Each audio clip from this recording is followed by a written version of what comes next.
Screen visible है आप लोगों को? यस सर, विजिबल है। हाँ ठीक है, स्टार्ट करते हैं। वो कर्सर थोड़ा सा मूव मत कीजिएगा तब उसको, नहीं तो वो फिर स्टार्ट हो जाएगा। बिल्कुल सर, ओके। ठीक है। मलाष्टम के पीछे लेने का देखिए टॉपिक जो है, या मलाष्टम जो शब्द है वो बहुत ज्यादा इसका वर्णन नहीं मिलता है। एक व्याधि के रूप में तो वर्णन बिल्कुल नहीं मिलता है। और इसको पीछे लेने का यही कारण है कि बेसिकली मलबद्धता या मलाष्टम जो है पेशेंट के दृष्टिकोण से या वैद्य के दृष्टिकोण से थोड़ा सा गंभीर व्याधि के रूप में उत्पन्न हो सकता है। मलाष्टम से आप लोगों को लगा होगा कि शायद एक पेशेंट को रात को सोते समय आप हरड़ चूर्ण दे दीजिए या आरोग्यवर्धनी दे दीजिए, उससे उसका पेट साफ हो जाएगा। तो ये इतना सिंपल टॉपिक नहीं है जितना लगता है। अ, उसी के लिए हमने आज ये टॉपिक लिया है, मलाष्टम। और स्लाइड आगे हम बढ़ाते हैं। इसमें इसमें बेसिकली देखिए मल जो आयुर्वेद में बताया है, आहार का जब पचन होता है तो उसमें दो भाग उसके बनते हैं। एक सार भाग बनता है, एक किट्ट या वेस्ट प्रोडक्ट बनता है। तो जो किट्ट भाग होता है उसको मल बोला जाता है। और बेसिकली आयुर्वेद में जो तीन मल बताए हैं मुख्यतः, उसमें पहला जो है मूत्र यानी यूरिन, दूसरा पुरीश यानी स्टूल, और तीसरा स्वेद यानी स्वेटिंग। बेसिकली ये तीन मेन मल रहते हैं जिनका वर्णन आपको आयुर्वेद में सभी जगह देखने को मिल जाएगा। इनके अलावा भी बाकी कुछ एक मल रहते हैं। बेसिकली जो भी हमारे स्रोतस रहते हैं या बहिर्मुख स्रोतस हैं, जिसमें आँख हो गया, कान हो गया, नाक हो गया, और नीचे जो है आपका मूत्र का मार्ग हो, योनि मार्ग हो गया। ये जितने भी बहिर्मुख स्रोतस है जिनका मुंह बाहर की तरफ खुलता है, उसमें बेसिकली जो है आकाश रहता है, यानी एक एम्प्टी स्पेस रहता है। और जहाँ कहीं भी आकाश रहता है वहां पे वायु का संचरण होता है, क्योंकि एम्प्टी स्पेस में वायु जरूर होती है। और वायु के साथ साथ वहां पे अग्नि रहती है, क्योंकि वायु को अग्नि सखा बोला गया है। तो अग्नि जहाँ पे भी रहेगी वहां पे पाचन जरूर होगा। तो इन जो बहिर्मुख स्रोतस रहते हैं इनमें जो अग्नि द्वारा जो पाचन होता है, तो वहां पे ट्रांसफॉर्मेशन के बाद भी यहाँ पे भी मल बनता है।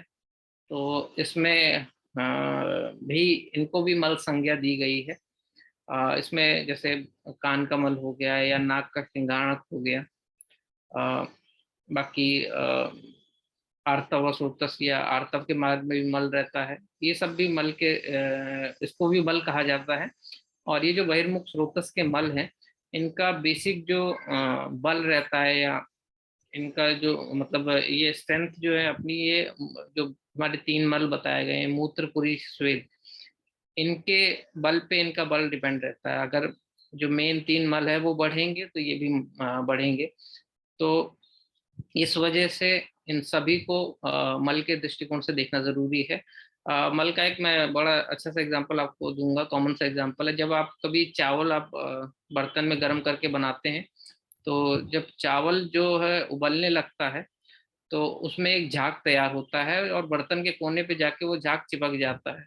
तो वो उस चावल का जो है मल है। और नीचे से जो गैस की अग्नि या उसकी है वो जठराग्नि के रूप में हमारे शरीर में रहती है। तो किसी भी चीज का जब आप पाक करते हैं और उसमें ट्रांसफॉर्मेशन होता है उसके रूप में, तो मल जरूर बनता है।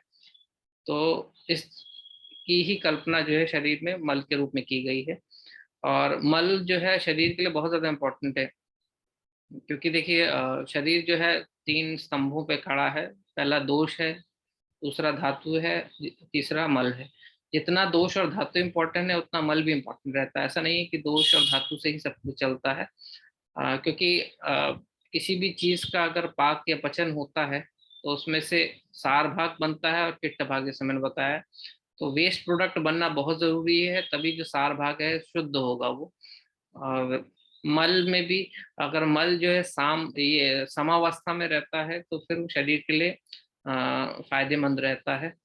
क्योंकि मल अगर कम रहता है तो उससे भी व्याधि होती है, मल अगर बढ़ता है तो भी उससे व्याधि होती है। जैसे अगर मल बढ़ता है, उसका एग्जांपल ले, तो आपने देखा होगा कि मल की मात्रा अगर बढ़ती है तो ये कब होता है, जब बेसिकली जब जो धात्वाग्नि हमारी मांद्य रहती है तो मल की मात्रा बढ़ती है, और मल की मात्रा बढ़ती है तो जितने भी मल के स्थान है वहां पे गुरुता आ जाती है। जैसे कान है, कान में गुरुता आ जाएगी, कान में भारीपन आ जाएगा, नेत्र है, नेत्र में भारीपन आ जाएगा। तो ये मल की वृद्धि के लक्षण है, और ये थोड़ा सा शरीर के लिए हानिकारक रहते हैं। मल अगर क्षय हो जाता है तो भी शरीर के लिए हानिकारक रहता है। ये आपने राजक्षमा में देखा होगा, क्योंकि राजक्षमा में अग्निमांद्य रहता है रोगी को, तो सार किट्ट का प्रॉपर विभाजन नहीं हो पाता है, मतलब सार भाग कम बनता है और खाए हुए आहार से मल ज्यादा बनता है। और इसीलिए राजक्षमा में रोगी के मल की रक्षा करने को बोला गया है, क्योंकि अगर मल ही निकल जाएगा तो उस रोगी का जीवन जो है चला जाता है। इसी वजह से देखा होगा आपने कि टीबी के पेशेंट्स को बड़ा केयरफुली हैंडल करना पड़ता है, और ऐसे केसेस में कभी भी रोगी को विरेचन या वो नहीं देना चाहिए। तीसरा जो इसमें पॉइंट आता है कि वेग संधारण जो बोला गया है, मतलब अगर मलों के वेग को आप रोकते हैं तो ये रोग को उत्पादन करने में अग्र बताया गया है। चरक में आप देखेंगे, सूत्र स्थान में मिल जाएगा कि वेग संधारणम अनारोग्य कारणम, मतलब मल का इतना इम्पोर्टेंस दिया है कि बीमारी को उत्पन्न करने के लिए सबसे पहले जो अगर आप किसी का वर्णन आया है तो ये मलों का आया है।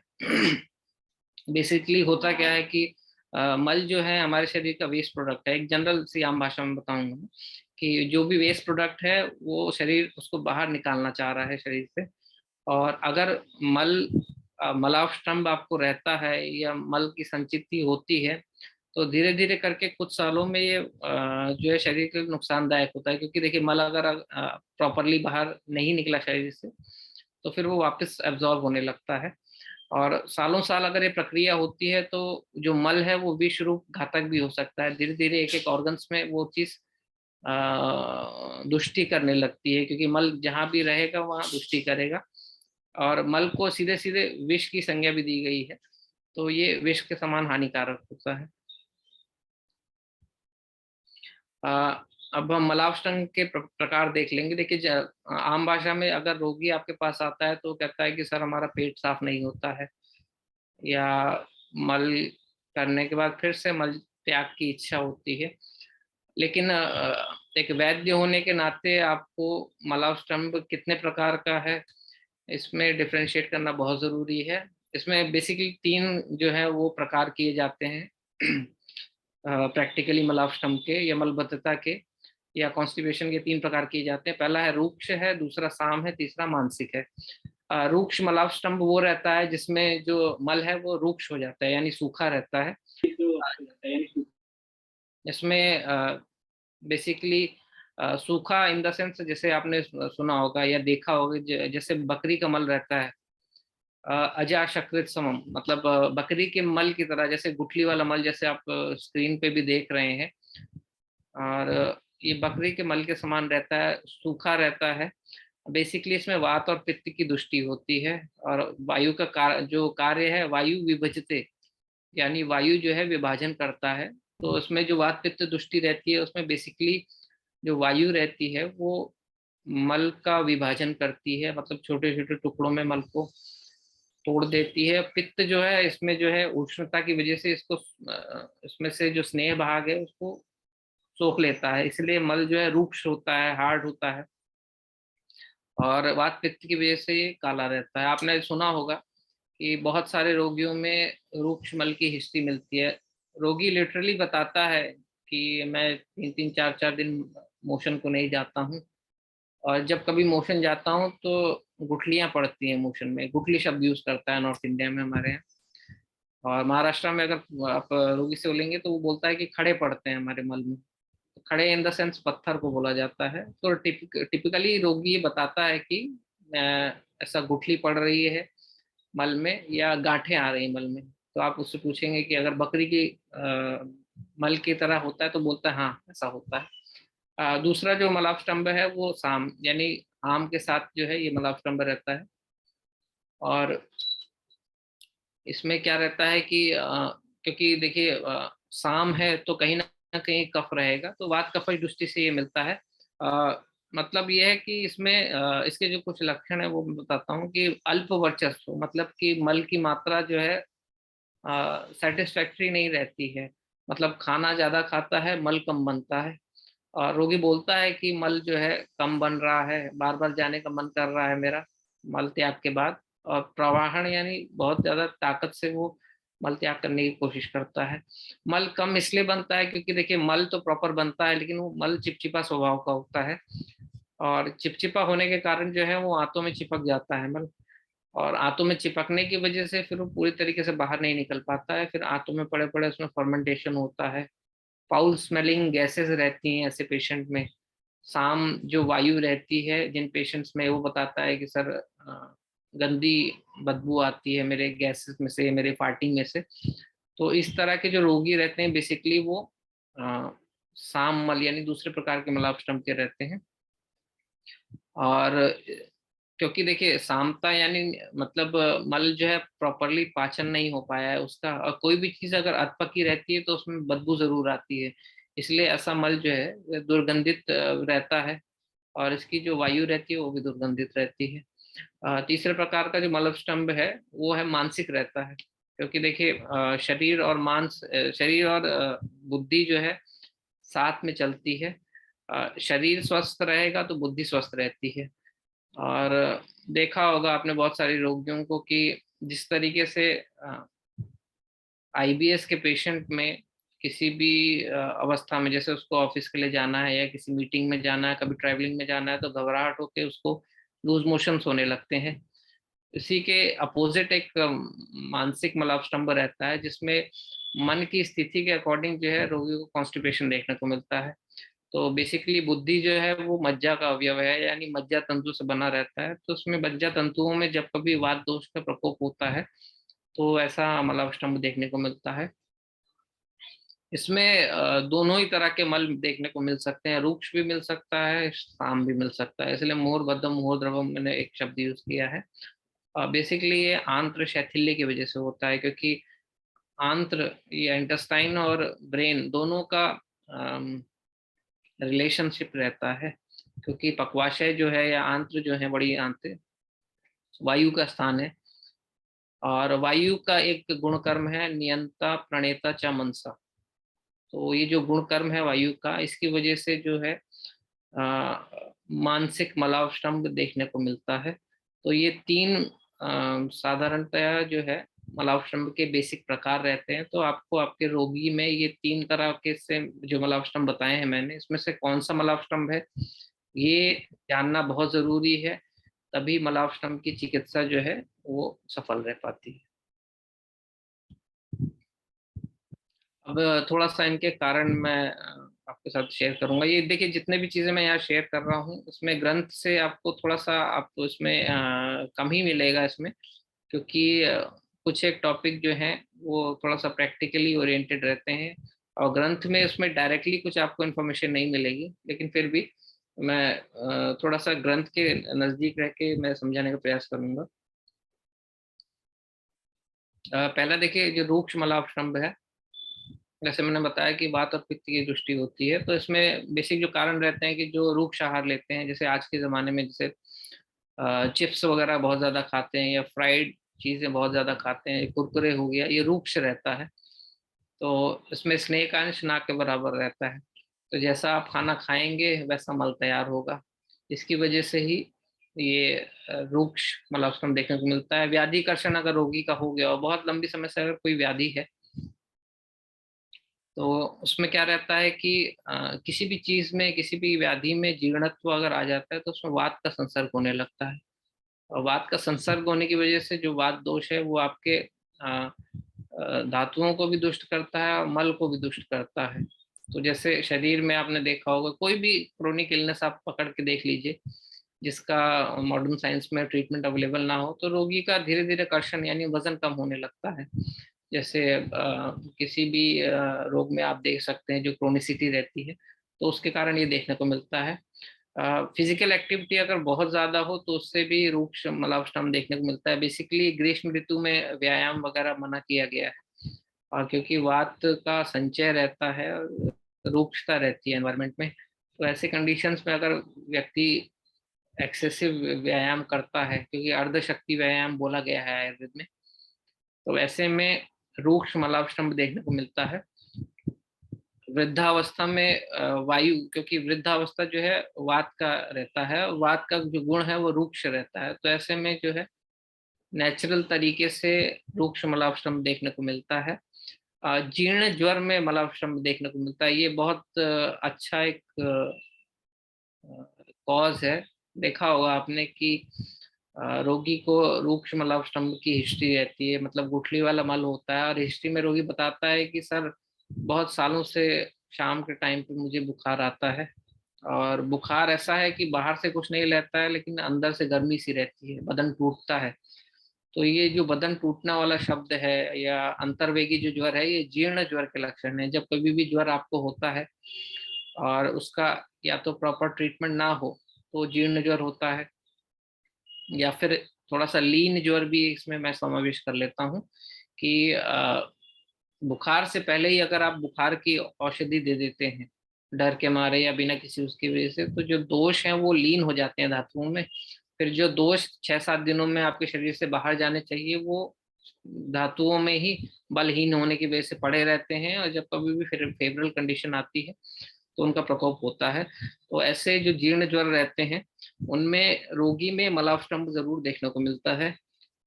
इसके अलावा जो फास्ट वगैरह रखती हैं फीमेल्स, उसमें आप देखिए कि हिस्ट्री मिलती है कि कल मैंने एकादशी का व्रत रखा था, आज मुझे मोशन नहीं हुआ, तो उसमें जनरली जो है रूक्ष मलावष्टंभ देखने को मिलता है। अनिद्रा में भी, क्योंकि वात और पित्त का प्रकोप होता है रात्रि जागरण की वजह से, तो उसमें भी रूक्ष मलावष्टंभ देखने को मिलता है।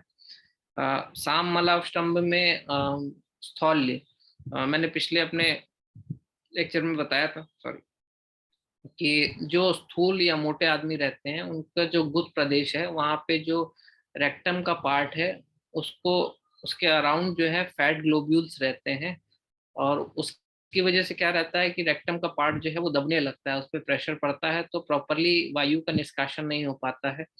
तो ऐसे रोगियों में मलावष्टंभ या कॉन्स्टिपेशन देखने को मिलता है।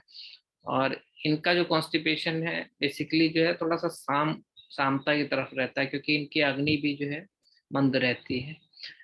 दूसरा है कि भात मलावष्टंभ यानी भात अवष्टंभ। जो लोग चावल बहुत ज्यादा पसंद करते हैं, और पहाड़ में तो हमारे यहाँ बहुत ज्यादा चावल खाया जाता है, बिना चावल के खाना नहीं खाया जाता, तो ऐसा जो भात है, ये जो चावल है जो इस फॉर्म में रहता है तो वो मलावष्टंभ अवष्टंभ कारक होता है।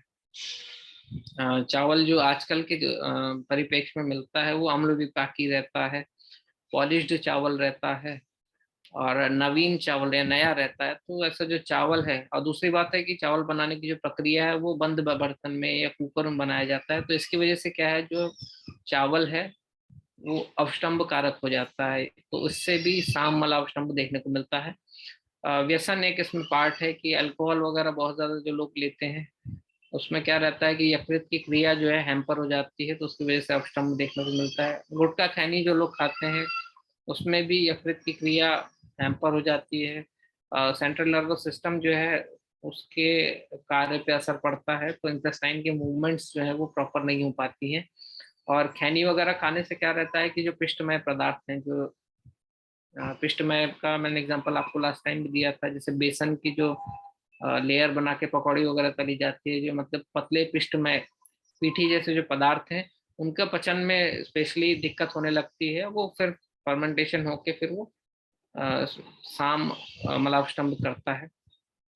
इसके अलावा दूध से भी साम मलबद्धता देखने को मिलती है, मतलब है कि दूध पचने में हैवी रहता है। बेसिकली दूध जो है अगर गाय का दूध हो, धारोष्ण हो, तो वो लघु रहता है। भैंस का दूध पचने में हैवी रहता है। पैकेट वाला दूध अगर रहता है तो उसमें प्रिजर्वेटिव रहता है। दूध अगर गलत समय पे लिया तो वो मलावष्टंभ करेगा। इसके अलावा बेकरी के प्रोडक्ट्स जो हैं उसमें ग्रहणी दुष्टि कारक होते हैं, और ग्रहणी की दुष्टि की वजह से इसमें साम मलावष्टंभ रहता है। कुछ एक लोगों में ड्राई फ्रूट्स खाने की आदत रहती है। देखिए ड्राई फ्रूट्स जो है भारतीय सभ्यता में ड्राई फ्रूट्स का सेवन जो है शीतकाल में बताया है कि पचने में ये गुरु रहते हैं। और बेसिकली ड्राई फ्रूट्स का जो गुणकर्म रहता है कफ पित्त प्रकोपक रहता है।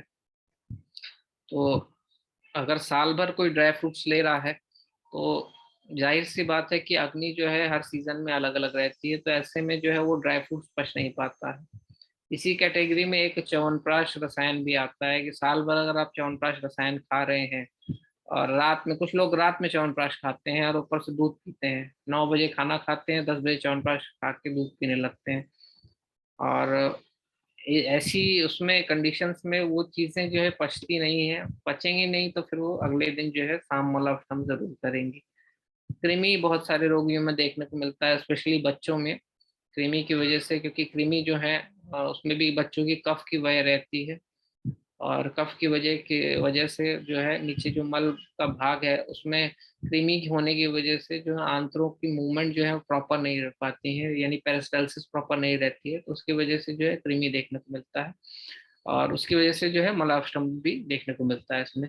इसके अलावा जो है दूषित जल है, मतलब कि जल का जो है संस्कार प्रॉपर होना चाहिए, जल की उत्पत्ति कहाँ से हुई है, किस तरह का जल ले रहे हैं, उसके अलग अलग गुणकर्म रहते हैं। टंकियों का जल जो है वो बहुत लंबे समय तक स्टोर्ड रहता है तो पचने में भारी रहता है। बोरवेल का जल है तो उसके गुणकर्म अलग है। बिस्लरी का पानी ले रहे हैं तो उसके गुणकर्म अलग है। प्लास्टिक के कंटेनर में अगर जल रहता है तो बेसिकली मृत प्राय हो जाता है, नहीं मर जाता है वो जल एक दिन के बाद में। और बिस्लरी वगैरह का पानी जो है बहुत सारे मतलब महीनों से बंद पड़ा रहता है, तो उसकी वजह से अगर उसका सेवन अगर रोगी करता है तो उससे उसको कोलाइटिस बैठता है, और कोलाइटिस जो है रिकरेंट अगर होता है तो फिर वो साम मलाष्टम में कन्वर्ट हो जाता है। इसके अलावा जो है मानसिक मलाष्टम्भ रहता है, मतलब उसके कारण में मतलब क्या रहता है कि मानस है तो मन से रिलेटेड है, मतलब रोगी का जो है वो मानसिक व्यवसाय होता है। और मतलब डिसीजन मेकिंग जो व्यवसाय है, जैसे डॉक्टर हो गया, लॉयर हो गया, या फिर टीचिंग का व्यवसाय है जिसमें मानसिक तनाव बहुत ज्यादा होता है, या ब्रेन की फंक्शनैलिटी कहीं ना कहीं इफेक्ट करती है, तो ऐसे रोगियों में अगर प्रॉपर आहार विहार ना लिया जाए, या क्योंकि देखिए हमारी भारतीय सभ्यता ऐसी है कि अगर बचपन से कोई चीज अगर आपको दर्द हो रहा है तो हर किसी को पता है कि बीकासूल ले लीजिए या मल्टीविटामिन ले लीजिए, दर्द ठीक हो जाएगा। लेकिन वात पित्त कफ क्या है, या ऋतुचर्या दिनचर्या क्या है, अपनी सभ्यता होने के बावजूद भी इनका नॉलेज आम जनमानस में नहीं रहता है। तो इस वजह से हर कोई अपनी प्रकृति और अपने व्यवसाय के अकॉर्डिंग जो है अपना रूटीन करेक्ट नहीं कर पाता है, तो ऐसे में फिर मानसिक व्यवसाय जन्य रोगी भी इन्हीं कैटेगरी में आते हैं। तो उसकी वजह से जो है इनकी मानसिक दुर्बलता देखने को मिलती है, जिसकी वजह से इनको थोड़ा सा आहार में गड़बड़ हुआ तो मानसिक मलाष्टम देखने को मिलता है। इसके अलावा जो है वर्षा में जो जन्मे रहते हैं, मतलब जो जुलाई अगस्त के जो रोगी रहते हैं, मतलब जुलाई अगस्त जो वर्षा ऋतु का काल है, बेसिकली इनकी प्रकृति में वायु का कहीं ना कहीं इन्वॉल्वमेंट रहता है। और वायु जो है विषमाग्नि करती है, मतलब कभी तीक्ष्ण हो जाती है, कभी मंद हो जाती है इनका। इस वजह से जो है वर्षा में जन्मे जो भी व्यक्ति या रोगी रहते हैं उनको मानसिक मलाष्टम्भ देखने को मिल सकता है। जिनका सत्वहीन रहता है, अल्प सत्व वाले जो रोगी रहते हैं, भीरू रहते हैं जो, उनमें भी मानसिक मलाष्टम्भ देखने को मिलता है। प्रोलॉन्ग्ड फिजिकल इलनेस, मतलब बहुत लंबे समय तक कोई भी शारीरिक विकार अगर रहता है तो मानसिक इन्वॉल्वमेंट उसमें हो जाता है, या कोई भी अगर मानसिक विकार रहता है तो शारीरिक इन्वॉल्वमेंट उसमें हो जाता है। तो उनमें भी आपको मानसिक मलाष्टम्भ देखने को मिलता है। जो बहुत सारे बेड रिडन पेशेंट्स रहते हैं उनमें इस तरीके का मलाष्टम्भ देखने को मिलता है, जो बहुत सारे मतलब लाइफ सपोर्ट पे रहते हैं या बाकी चीज़ों पे उसमें, क्योंकि बहुत लंबे समय तक अगर वो रहेंगे बेड पे, या तो कहीं ना कहीं मानसिक इन्वॉल्वमेंट होकर फिर ये दिक्कत देखने को मिलती है। मास्टरबेशन एक इसमें फैक्टर रहता है जो यूथ में बहुत ज्यादा देखने को मिलता है। बेसिकली क्या रहता है कि शुक्र जो धातु है, क्योंकि मास्टरबेशन जो है एक अननेचुरल फॉर्म ऑफ सेक्स रहता है, तो उसमें शुक्र धातु का अत्यधिक एक तो क्षय रहता है। दूसरी बात है कि ब्रह्मचर्य वाली आयु में शुक्र धातु का क्षय हो जाता है, तो उसकी वजह से जो है मानसिक मलाष्टम्भ देखने को मिलता है, क्योंकि शुक्र पूरे शरीर को कंट्रोल में रखता है, उसमें मन भी आता है। और मॉडर्न कोरिलेशन अगर आप देखेंगे तो जो ब्लड सप्लाई, क्योंकि देखिए शुक्र व जो स्रोतस है पुरुषों में और स्त्रियों में, उनके जो मुख्य अंग हैं वो और पक्वाशय दोनों आसपास रहते हैं। तो जो ब्लड सप्लाई पक्वाशय को मिलनी चाहिए वो जाके शुक्र व स्रोतस को मिलने लगती है, क्योंकि उसका यूज बहुत ज्यादा होता है। और उसकी वजह से क्या रहता है कि जो पक्वाशय की सप्लाई है वो कम हो जाती है। थोड़ा सा इसको आपको इमेजिन करना पड़ेगा या पिक्चर देखनी पड़ेगी कि कैसे लार्ज इंटेस्टाइन रहते हैं, उसके आगे कैसे फिर रिप्रोडक्टिव सिस्टम रहता है। तो उसकी वजह से फिर मास्टरबेशन की जो यूथ रहता है उसमें भी मानसिक मलाष्टम देखने को मिलता है।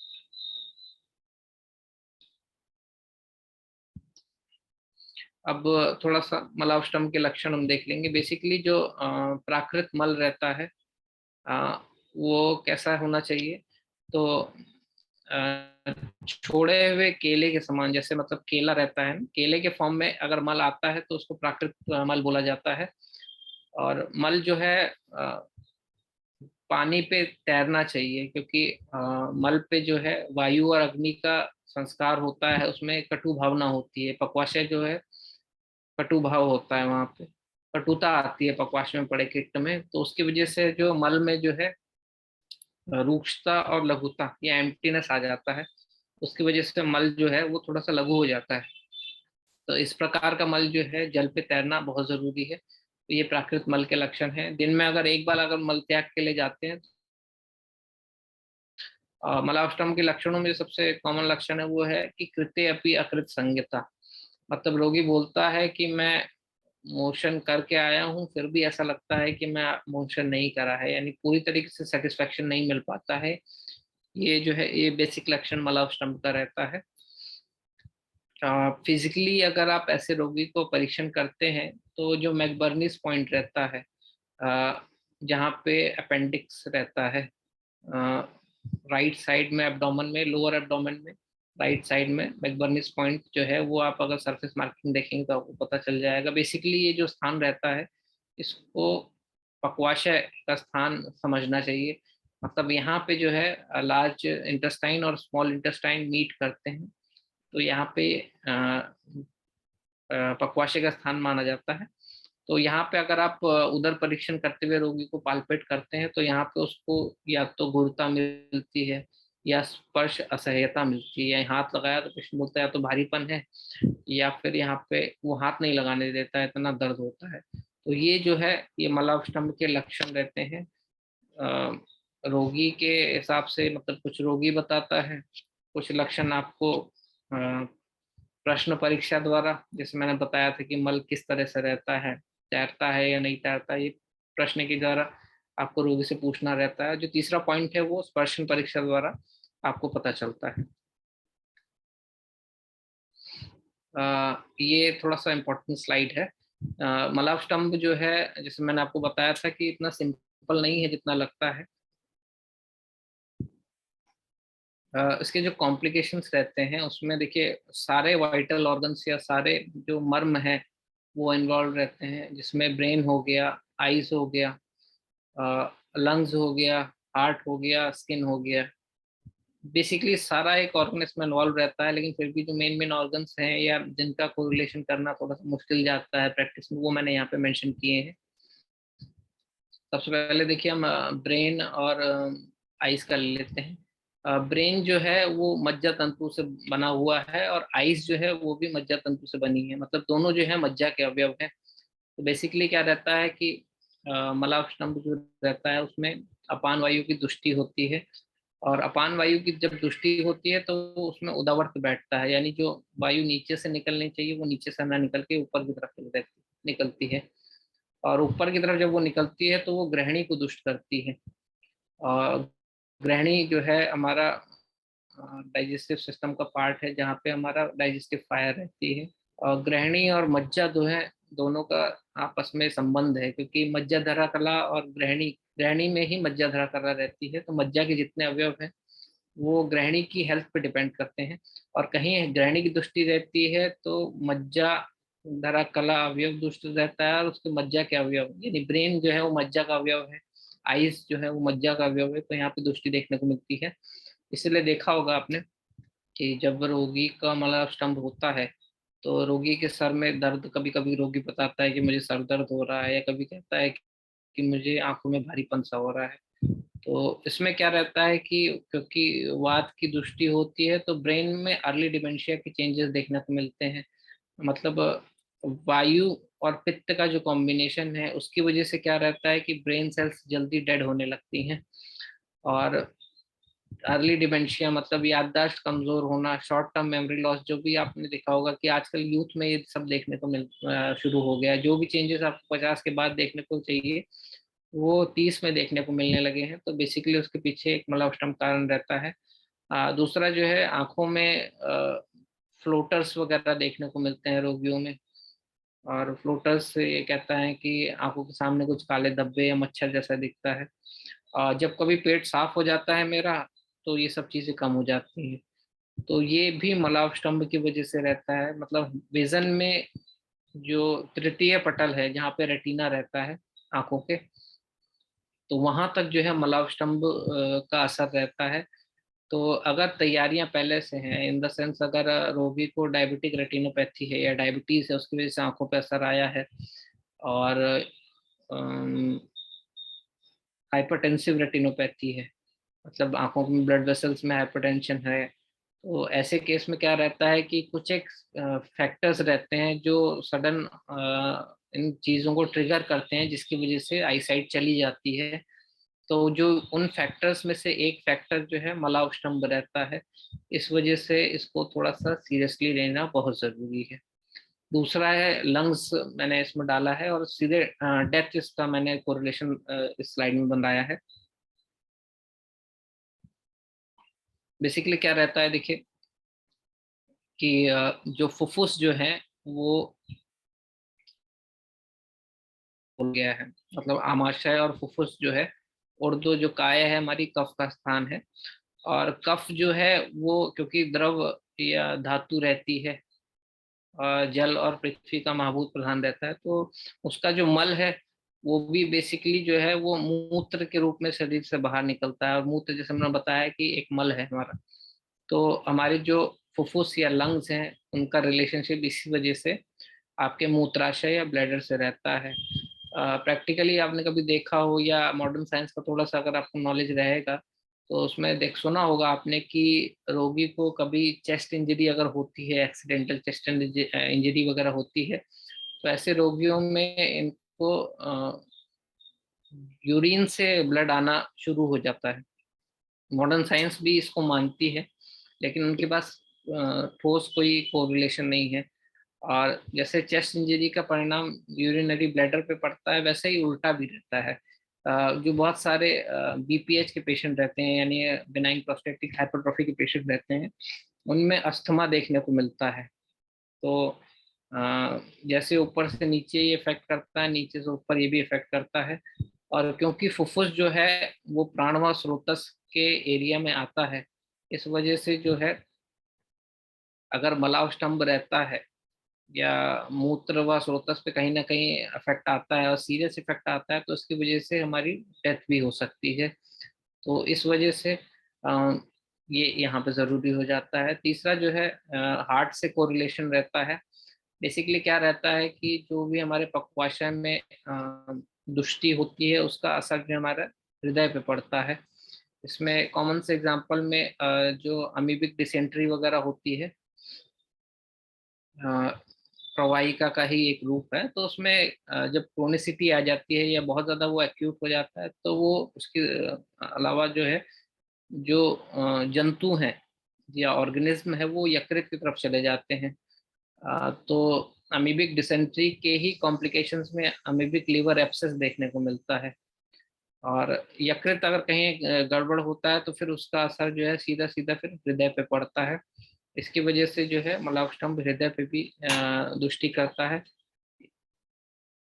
इसके अलावा जो है आपने सुना होगा कि रूमेटिक हार्ट डिजीज का मैंने मेंशन किया है कि आम बात से कोरिलेट किया जाता है। और बेसिकली सार किट विभाजन प्रॉपर नहीं होगा तो जो रस बनता है वो भी आम होता है और जो मल बनता है वो भी आम होता है। तो आम दुष्टि होती है, मलापस्टम्भ होता है। और दूषित जो फिर ये रस है या दूषित किट है, इसकी वजह से जो है संधियों तक वो चीज चली जाती है। और संधियों तक जाने के बाद फिर ये क्या रहता है कि आपने ये भी सुना होगा कि संधियों से फिर ये हार्ट में हार्ट डिजीज करता है, इसीलिए इसमें रूमेटिक हार्ट डिजीज इसका नाम आया है। बच्चों में बेसिकली देखने को मिलता है, जब रूमेटिक फीवर वगैरह बच्चों में आता है, इन्फ्लेमेशन वगैरह होता है इनके जॉइंट्स में, उसके बाद फिर वह है वो हार्ट में फिर उसका इन्वॉल्वमेंट होता है। और फिर बेसिकली इसमें जो हार्ट में जो वॉल्स रहते हैं उनमें कहीं ना कहीं वो डिफॉर्मिटी पैदा करता है और फिर इनका हार्ट जो है आपस में उसमें लीकिंग स्टार्ट हो जाता है ऐसे बच्चों के हार्ट में। तो इस वजह से मलापस्टम्भ जो है हृदय तक उपद्रव कर सकता है। इसके अलावा त्वचा का मैंने कोरिलेशन आपको बाकी की सेशंस में भी बताया है कि जो हमारी त्वचा होती है वो एक्टोडर्मल ओरिजिन है, मतलब जो जर्म लेयर, मतलब बाहर वाली जर्म लेयर रहती है उससे त्वचा की उत्पत्ति होती है। सॉरी। और जो जीआई ट्रैक्ट है बेसिकली हमारा, उसमें जो दो भाग रहते हैं, यानी जो ऊपर का भाग यानी जो हमारी ओरल कैविटी रहती है वो एक्टोडर्म से बनी रहती है, और जो हमारा रेक्टम का 1/3 पार्ट है वो एक्टोडर्म से बना रहता है। तो इस वजह से त्वचा और जीआई ट्रैक्ट का ये संबंध है। और स्किन की कोई भी इशू रहती है तो उसका असर जो है हमारे जीआई ट्रैक्ट पे पड़ता है, और जीआई ट्रैक्ट की कोई इशू रहती है तो उसका असर स्किन पे पड़ता है।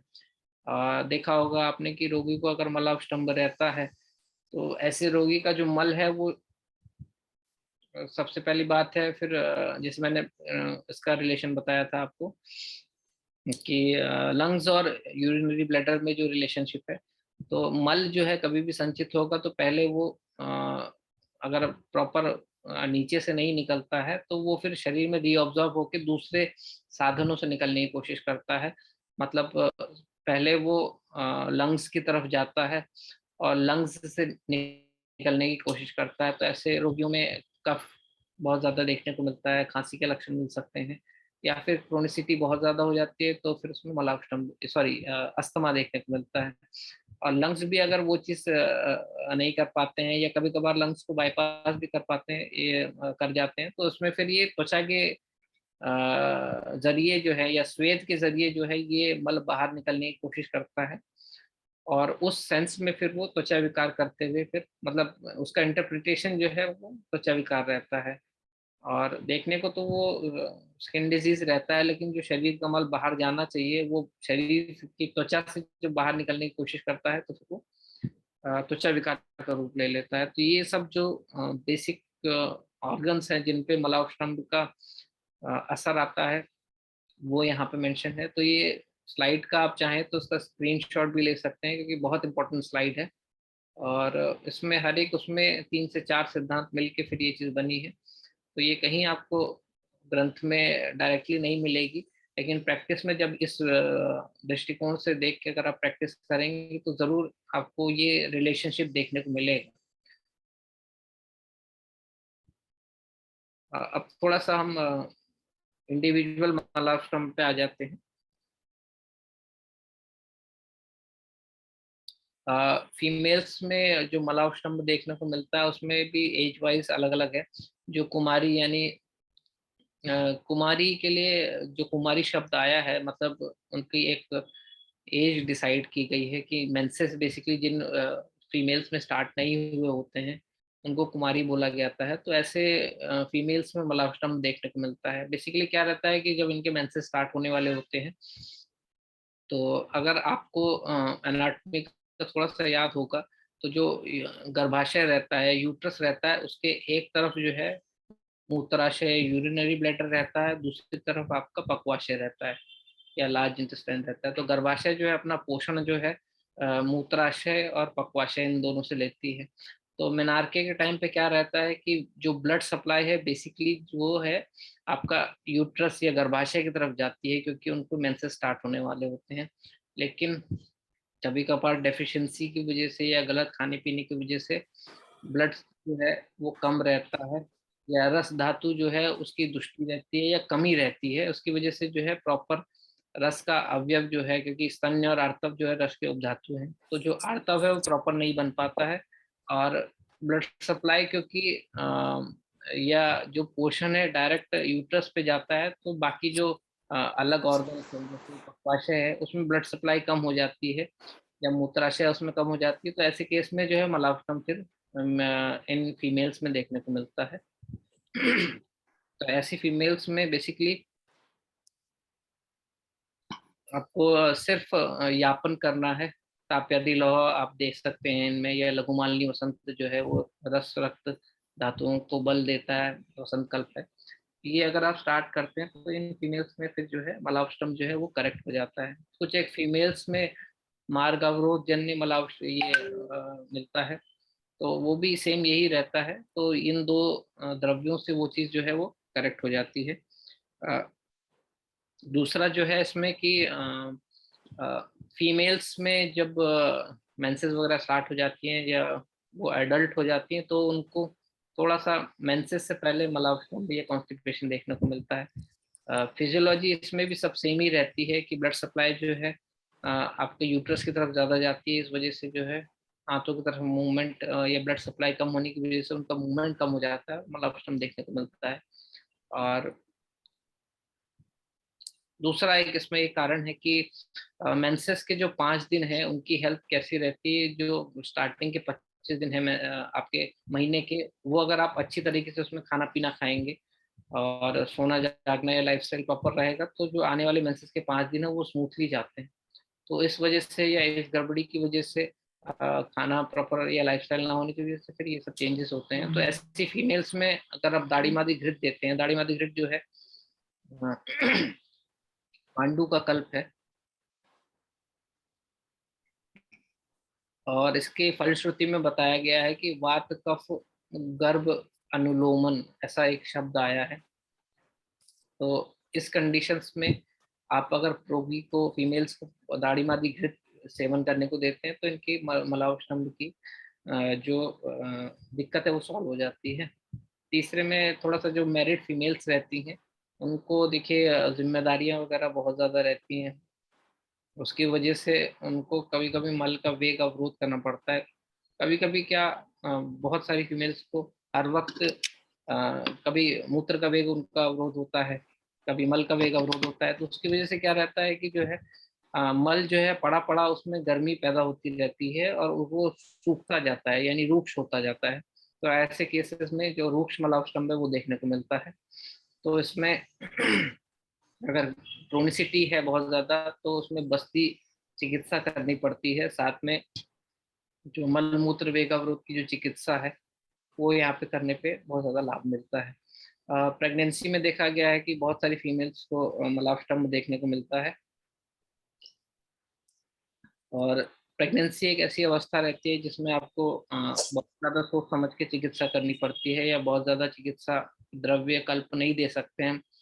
और रेचन कल्प तो बिल्कुल प्रेगनेंसी में निषेध है, क्योंकि जो है रेचन अगर होता है तो उससे क्या रहता है कि गर्भस्राव या मिसकैरेज का खतरा रहता है, तो पेट साफ करने के द्रव्य आप नहीं दे सकते हैं उसमें। तो ऐसे में बेसिकली पेशेंट को आहार में थोड़ा बहुत जैसे मुनक्के हो गया ये सब लेने को जरूर बोलिए। मासानुमासिक कल्प आयुर्वेद में बताए गए हैं कि पहले महीने में ये बनता है, दूसरे महीने में ये ऑर्गन बनता है, तो उसके हिसाब से जो है ऑर्गन को बल प्रदान करने के लिए तथा उस ऑर्गन के उत्पत्ति के समय पे कौन से कॉम्प्लिकेशन है उसका विचार रखते हुए जो है कुछ एक फॉर्मुलेशन हमारी बताई गई है कि प्रथम मास में ये दूध के साथ दें या इसका काढ़ा दूध के साथ दें या ये दें। तो वो मासानुमासिक कल्प अगर आप शुरू करते हैं फीमेल्स में फ्रॉम द डे 1 तो ये देखने को नहीं मिलता है। इसके अलावा जो है फीमेल पेशेंट्स में अगर आप हर 15 डे पे धानवंतर तेल की मात्रा बस्ती अगर उसको देते हैं तो इससे मलावष्टम्भ भी उसका दूर होता है और गर्भ की ग्रोथ भी बहुत अच्छी होती है। बहुत सारे मेरे पेशेंट्स हैं जिसमें मैंने ये यूज़ किया है। तो उसमें क्या है कि मलावष्टन की दिक्कत नहीं होती है। इससे एक चीज़ और फ़ायदा रहता है कि जो नॉर्मल डिलीवरी होने में पेशेंट को मदद करता है, क्योंकि गर्भाशय को ये एक्स्ट्रा बल प्रदान करता है। तो इस तरीके से आपने जैसे देखा है कि कितने हर एक कंडीशन में मलावष्टन किस वजह से आया है, तो कारण के अनुरूप फिर उसकी चिकित्सा करनी पड़ती है। One drug fits to all approach जो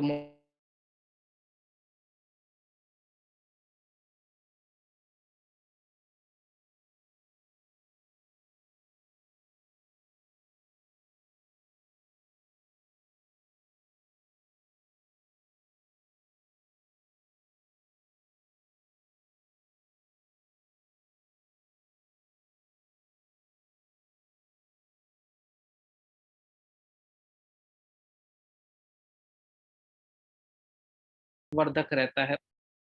बच्चों की जो आयु है, वय है जो वो कफ की वय रहती है, दूध कफ वर्धक होता है।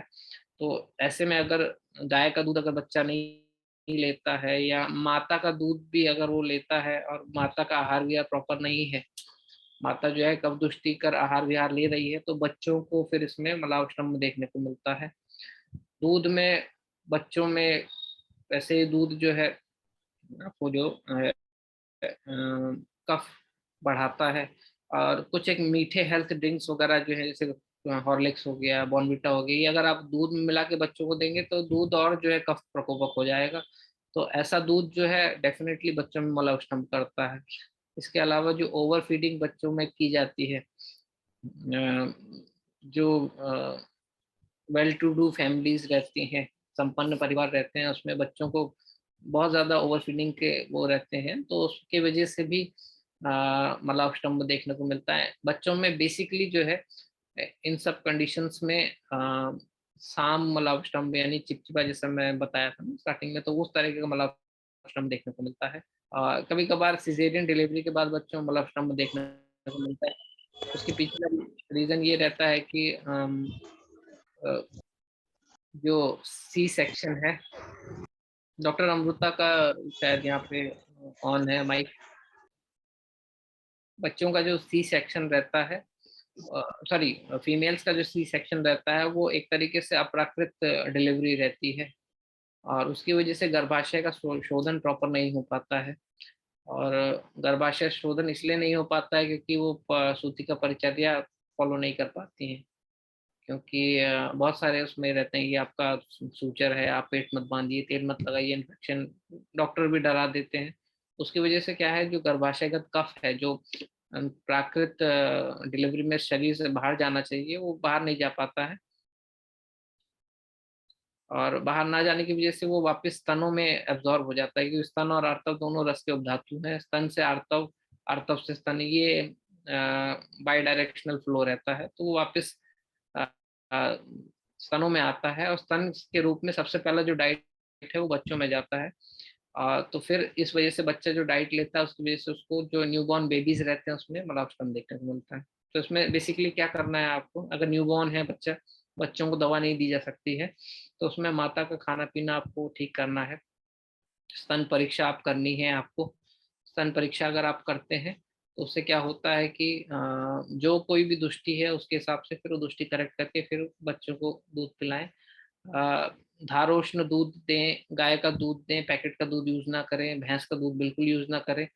चिकित्सा में देखिए कृमि की वजह से भी बच्चों में मलावष्टम, जैसे मैंने पहले बताया, तो देखने को मिलता है। तो उसके हिसाब से कृमि मुद्गर रस जो है बेसिकली जो है कफ के विकारों में जाता है, यानी कफज कृमि में बहुत ज्यादा काम करता है, आंतों की मूवमेंट प्रॉपर रखता है, तो कृमि मुद्गर रस जो है मलावष्टम में काम आता है। अरविंदासव हो गया, इससे मलावष्टम जा सकता है। विडंगा रिष्ट जो है उससे मलावष्टम बच्चों में चला जाता है।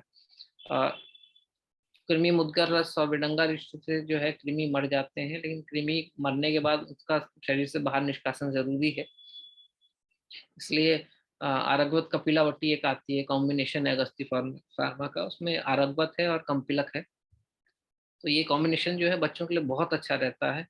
अगर आप इसको देते हैं तो इससे बच्चों का मलावष्टम भी चला जाता है, और जो कृमि कृमि मुद्गर रस या बाकी कृमि हर औषधियों से वो मर जाते हैं कृमि, वो भी शरीर से बाहर मल के रूप में निकल आते हैं। कभी कभी बच्चों में आपने देखा होगा कि बच्चों में मलावष्टम यानी कॉन्स्टिपेशन की हिस्ट्री मिलती है और बच्चों को फिट्स आते हैं या आक्षेप आते हैं या कन्वर्जन्स आते हैं। तो क्योंकि बच्चों के वय है और फिट्स और कन्वर्जन्स आते हैं, तो माँ बाप तुरंत घबरा के जो है पीडियाट्रिशियन के पास जाते हैं। फिर बहुत सारे केसेस में तो अगर कुछ ना निकले तो ट्रीटमेंट स्टार्ट नहीं किया जाता है, लेकिन ऐसे मलावष्टम जो है इनका रिकरेंस या फ्रिक्वेंसी बहुत ज़्यादा होती है। जब कभी भी मलावष्टम होता है तो चौथे पांचवें दिन फिर फिट्स आते हैं बच्चे को। तो एंटी एपिलेप्टिक मेडिसिन बच्चों में स्टार्ट हो जाती हैं ऐसे केसेस में। तो बेसिकली होता कारण इसका मलावष्टम है, लेकिन बच्चों को एंटी एपिलेप्टिक मेडिसिन दी जाती हैं, उससे सिर्फ एपिलेप्सी रुकती है, लेकिन मलावष्टम फिर भी करेक्ट नहीं होता है। तो बच्चों का जो माइलस्टोन है वो डिले हो जाता है ऐसे में, क्योंकि सेंट्रल नर्वस सिस्टम जो है ये ड्रग्स जो है उसको सप्रेस करके रखती हैं और बच्चों को जो प्रॉपर डेवलपमेंट है वो नहीं मिलता है, वेट गेन होने लगता है, बच्चों को थायराइड होने लगता है, बच्चों में डायबिटीज देखने को मिलता है ऐसे केसेस में। तो बेसिकली जो है ये मलावष्टम की वजह से होता है। इसके पीछे का कारण ये रहता है कि सबसे पहले जो बच्चों का जो मल है सामता रहती है, जैसे मैंने बताया, और इन सामल जो है हाथों में पड़ा पड़ा वो रुक्ष होता रहता है, या फिर जो हमारी आंत्र है या पक्वाशय है उसमें कटु भाव बताया गया है, यानी कटु भावना होती है मल की। तो वहां पे पड़े पड़े उसमें गर्मी पैदा होती रहती है। वो गर्मी से यकृत दुष्टि तो होती ही है, साथ साथ जो गर्मी जो है वो ऊर्ध्वगामी होकर जो हमारी मस्तिष्क है वहां पे जाती है, और उसकी वजह से फिर ये फिट्स पड़ते हैं।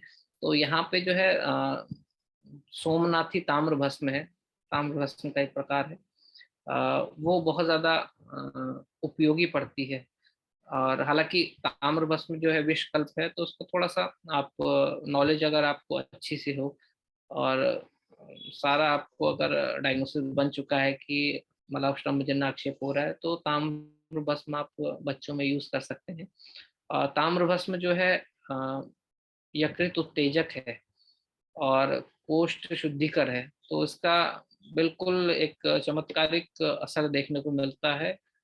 और 4 से 5 दिनों में ही बच्चों का मलावष्टम्भ भी दूर हो जाता है और उसके आक्षेप भी दूर हो जाते हैं। बस बच्चों में मात्रा जो है बहुत कम रहती है। ये मान के चलिए कि आप मसूर की दाल आपने देखा होगा साइज उसका, उतनी बराबर मात्रा बच्चों में ताम्रभस्म की जाती है। 2 बार दे सकते हैं या 3 बार भोजन उत्तर दे सकते हैं। तो ऐसे केसेस में जो है ये ताम्रभस्म जो है बहुत ज़्यादा इफेक्टिव होती है, और मलावष्टम्भ ठीक होते ही बच्चा भी ठीक होने लगता है, बच्चे का वजन बढ़ने लगता है, उसकी ग्रोथ अच्छी हो जाती है। बस ये है कि अगर आपके नॉलेज में ये हो और आपके सिद्धांत क्लियर हो तो ही ये केस डायग्नोज आप कर पाएंगे, नहीं तो फिर ये केस जो है फिर आपको प्रेफर करना पड़ता है। इसके अलावा जो मलावष्टम्भ जो है ओल्ड एज में भी जैसे मैंने बताया देखने को मिलता है। बेसिकली वात का वय रहता है ओल्ड एज में, और उसकी वजह से जो क्या है वात रूक्ष गुणात्मक रहता है, और मज्जा धातु में वात प्रकोप होता है, तो मज्जा का स्नेह जो है वो कम होता है।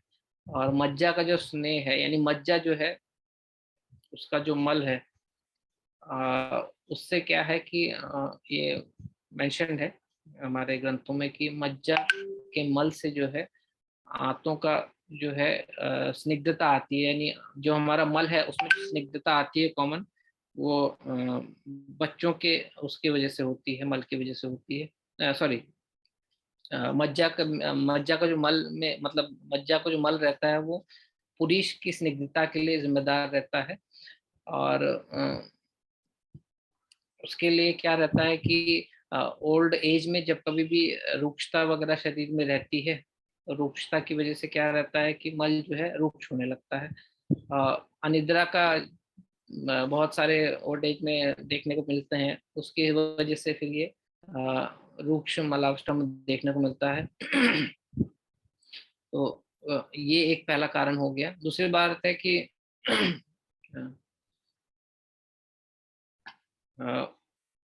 मलबद्धता के जो भी रोगी रहते हैं बेसिकली लैक्सेटिव लगा लेना स्टार्ट करते हैं, और पहले आयुर्वेदिक लैक्सेटिव लेते हैं, कुछ एक लोग कायम चूर्ण वगैरह बहुत ज्यादा लेते हैं। सालों साल कोई भी लैक्सेटिव या फिर कोई भी रेचक द्रव्य आपको नहीं लेना चाहिए, भले ही वो त्रिफला क्यों ना हो। त्रिफला भी कुछ एक समय के बाद नुकसान देने लगता है, इस वजह से जो है उसका अनुपान जो है इस तरह से बताया गया है कि आप लंबे समय तक ले सकें। हालांकि त्रिफला रसायन होता है, फिर भी उसको अगर आप कोई लेता है तो बीच बीच में गैप रखना बहुत जरूरी है। इसलिए कोई भी रेचक द्रव्य आपको सालों साल नहीं लेना है। और सोनामुखी या फिर इच्छा वेदी रस जैसे द्रव्य तो बिल्कुल ही नहीं लेने हैं। और इनका लेने से क्या रहता है कि आंतों की पेरिस्टालसिस की जो मूवमेंट है या आंतों का जो पेरिस्टालसिस है वो वीक पड़ जाता है, क्योंकि ओवर यूज होता है इनका।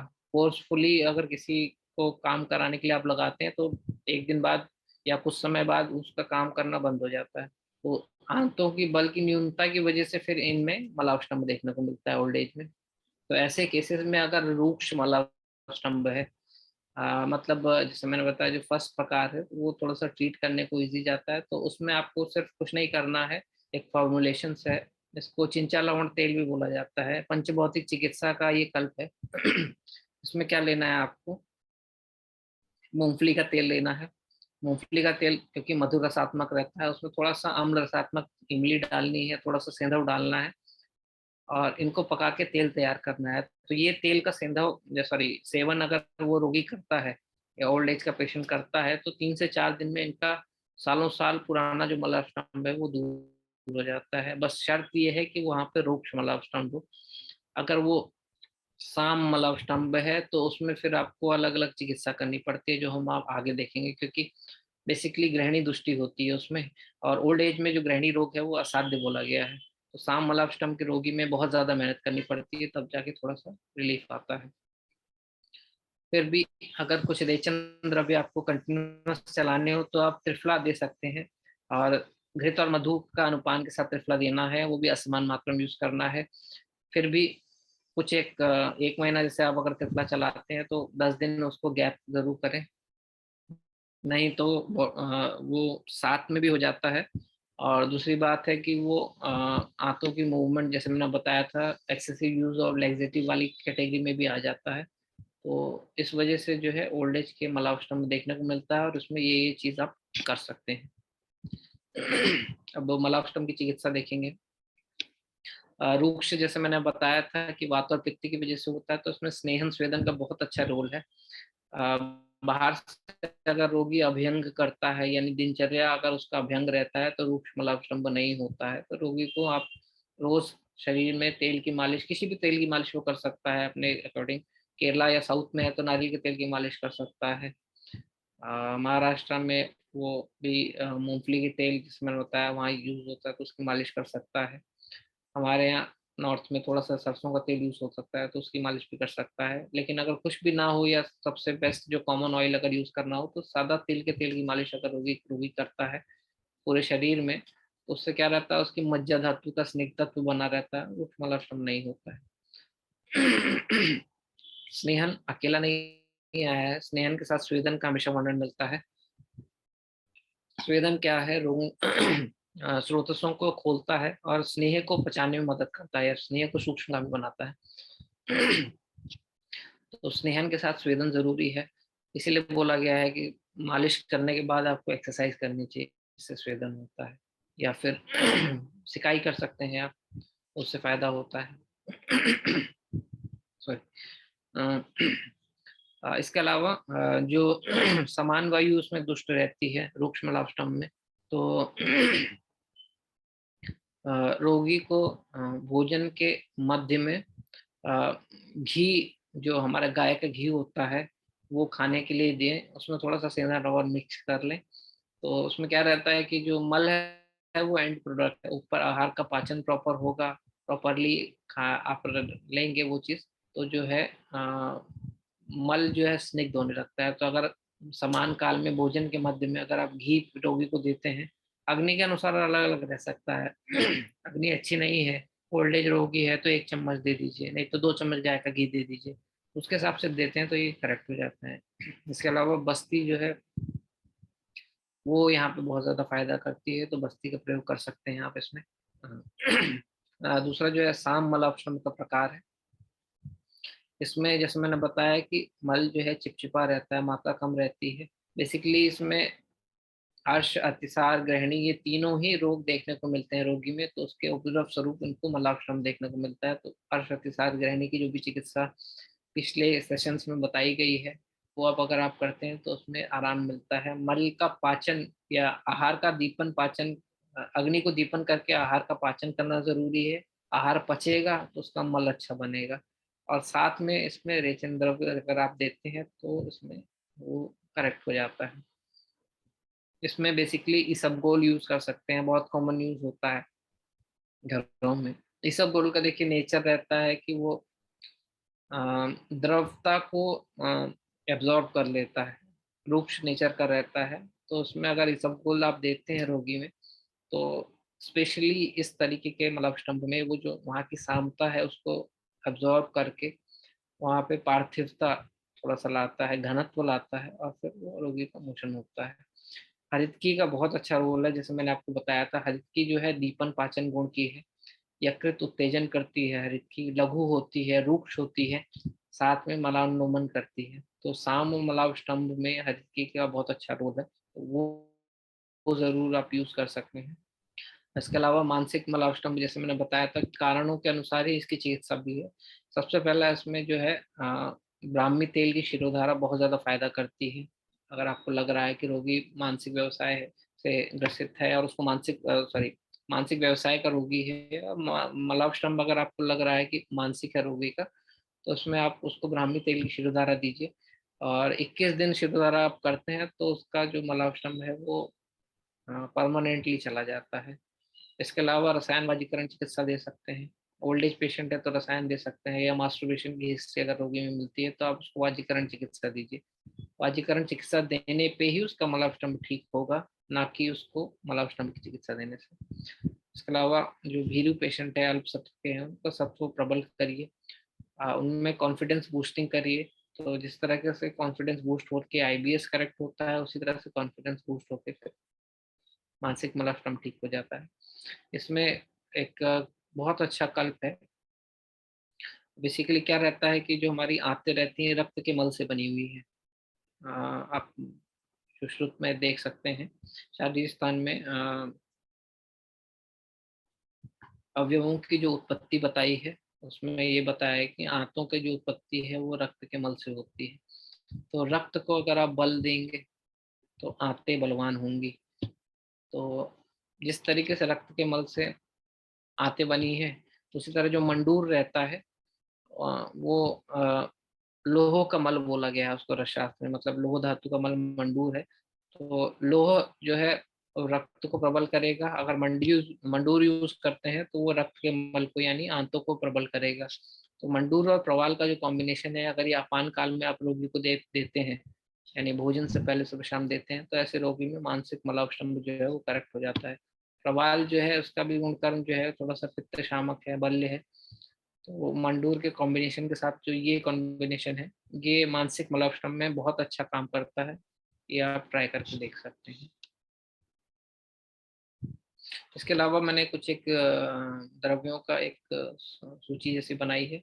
ये सिर्फ बताने के लिए है कि जो मलावष्टम्भ में जो आप रेचन द्रव्य यूज करते हैं, रेचन चिकित्सा मलावष्टम्भ की नहीं है, क्योंकि मलबद्धता में सिर्फ आंतों पे कार्य नहीं करना पड़ता है। मलबद्धता के लिए आपको ग्रहणी पे कार्य करना जरूरी है। मलबद्धता के लिए आपको यकृत पे कार्य, लीवर पे कार्य करना जरूरी है, तब मलावष्टम्भ दूर होता है। फिर भी व्याधि अनुसार अगर मलावष्टम्भ कुछ एक व्याधियों में मिलता है, या फिर मलावष्टम्भ के साथ साथ उन व्याधियों में रेचन की जरूरत रहती है, तो व्याधि स्पेसिफिक अलग अलग द्रव्य कुछ आए हैं। उसमें से कुछ एक द्रव्य जो इम्पोर्टेंट है वो मैंने यहाँ पे चार्ट में डाला है। चाहे तो आप इसका स्क्रीनशॉट भी ले सकते हैं। इसमें जैसे देखिए, सबसे पहले अगर वात व्याधि का रोगी है तो उसमें एरंड तेल का रेचन बहुत अच्छा है, बहुत फायदा करता है। इसके अलावा तिलवक घृत आया है, कुष्ठ चिकित्सा में मिल जाएगा आपको।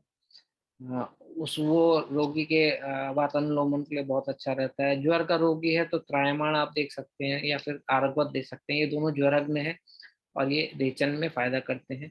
नेत्र रोग का रोगी है तो आपको पता है कि त्रिफला जो है नेत्र रसायन है। बेसिकली जो निशी काल बोला गया है, यानी जो रात का काल बोला गया है सोने से पहले का, वो ऊर्ध्व जत्रुगत रोगों पे जाता है। इस वजह से त्रिफला रोग, सॉरी, नेत्र रोग में त्रिफला रात में अगर रेचन देते हैं तो फायदा होता है। आमवात का रोगी है तो उसमें लता करंज आप दे सकते हैं, ये रेचन के लिए बहुत फायदा करता है। साथ में इसमें शुंठी सिद्ध एरंड तेल बहुत अच्छा काम करता है।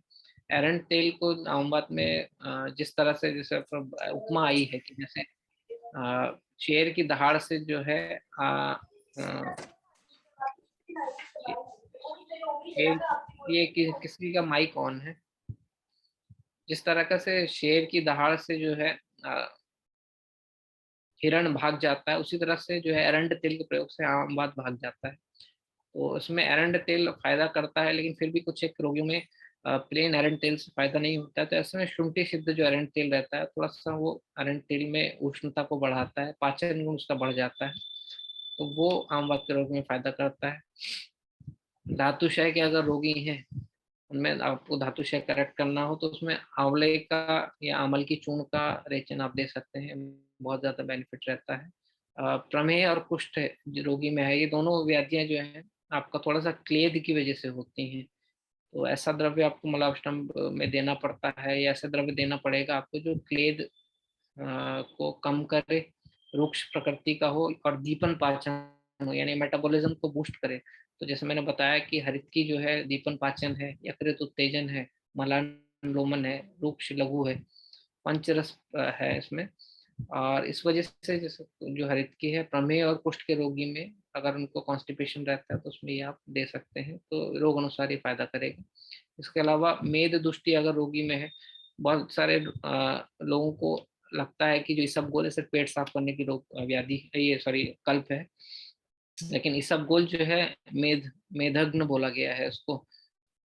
और आयुर्वेद ग्रंथों में आप देखेंगे तो इसबगोल का वर्णन मिलता है।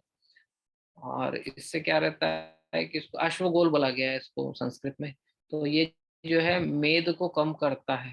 तो अगर रोगी स्थूल है और उसको मलावष्टम्भ है, तो उसको इसबगोल अगर देते हैं तो उसका मलावष्टम्भ भी दूर होगा और उसकी स्थूलता का नाश होगा। इसके अलावा कृमि अगर रोगी में है तो जैसे मैंने बताया था आपको, कंपिलक जो है बहुत अच्छा काम करता है। कंपिलक रेचक भी है और कृमि नाशक भी है, मतलब कृमि को मारता भी है और शरीर से बाहर भी निकालता है। तो कंपिलक का प्रयोग जो है आप यूज कर सकते हैं। आयुर्वेद कपिलावती रेडीमेड फॉर्म में आती है अगस्ती फार्मा की, वो आप यूज करेंगे तो कृमि के रोगियों में बहुत अच्छा रिजल्ट मिलता है। उधर अगर कोई उदर का रोगी है, तो अगर उसको प्लेन दुग्ध पे रखते हैं आप, तो उससे बेटर रेचन द्रव्य कोई है ही नहीं उसके लिए। तो क्योंकि दुग्ध का जो गुण बताया गया है वो रेचक है, पित्त का रेचन करता है। और दुग्ध का ये गुण तभी आपको मिल पाएगा जब आप रोगी को पूर्ण दुग्ध आहार पे रखेंगे। सुबह सिर्फ दूध ले रहे हैं, फिर नाश्ता कर रहे हैं, या फिर रात में खाना खा के दूध ले रहे हैं, तो दुग्ध का ये गुण या रसायन गुण देखने को नहीं मिलता है। तो उधर रोगी में अगर पूर्ण दुग्ध आहार पे रखते हैं तो उनका रेचन भी होता है।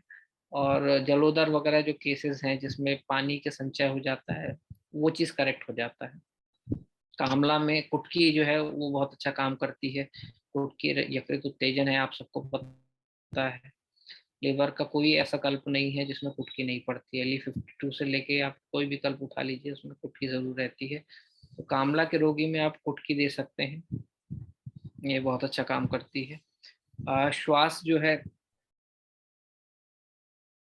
श्वास के रोगी में अगर आपको लगता है कि मलावष्टम्भ है, श्वास का मतलब है थोड़ा सा डिस्निया होता है रोगी में, या फिर अस्थमा के कुछ रोगी रहते हैं, उसमें देखा होगा कि एपिसोड्स आते हैं जब कभी पेट साफ नहीं होता है, तो इन रोगियों में फिर एपिसोड्स वगैरह आते हैं। तो उसके हिसाब से फिर आप देखेंगे कि उसमें नॉर्मल चिकित्सा के साथ साथ उनका कॉन्स्टिपेशन या कोष्ठ शुद्ध करना बहुत जरूरी है। तो स्पेसिफिकली इसमें मुनक्का आया है। मुनक्के में भी अगर काला मुनक्का आप यूज करते हैं, रोगी की डाइट में अगर आप देते हैं, या फिर रात को सोने से पहले उसको डेली मुनक्का सेवन की आदत डालते हैं, तो वो फायदा करता है। यही एक कारण है कि जो द्राक्षासव आया है, मुनक्का जो बेसिकली अंगूर से ही बनता है।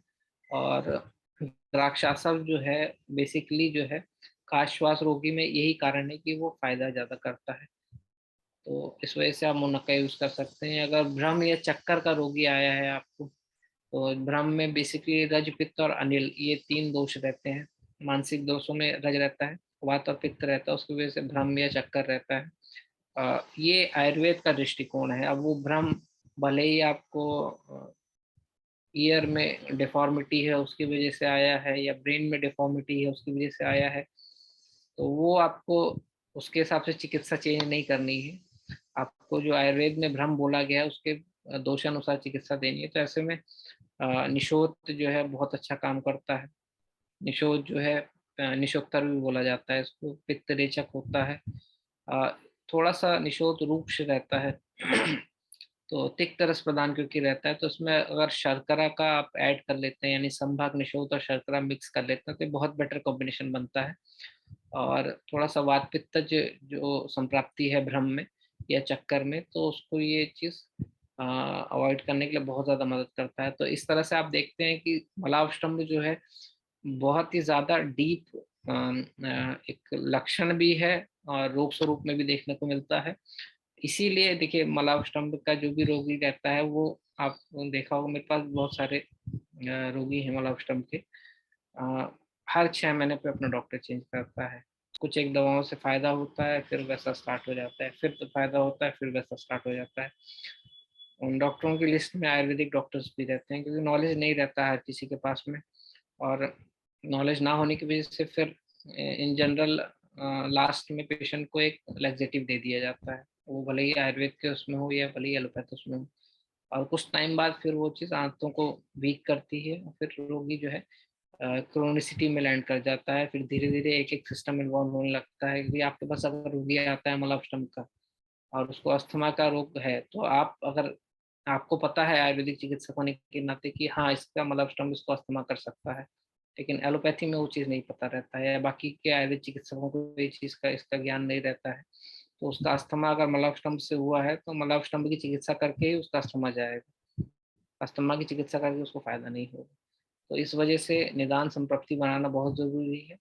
और ये सब अगर आप करते हैं और मलावष्टम्भ का रोगानुसार ट्रीटमेंट देते हैं और कोष्ठ साफ होने लगता है, तो वायु को बल प्रदान रहता है, और वायु जो है उस पर ही सब चीज़ डिपेंड रहती है, तो उसकी वजह से फिर ये चीज़ फिर सॉर्ट हो जाती है। इसके साथ फिर अभी हमारा सेशन खत्म होता है, क्वेश्चन आंसर की तरफ आगे बढ़ेंगे अभी।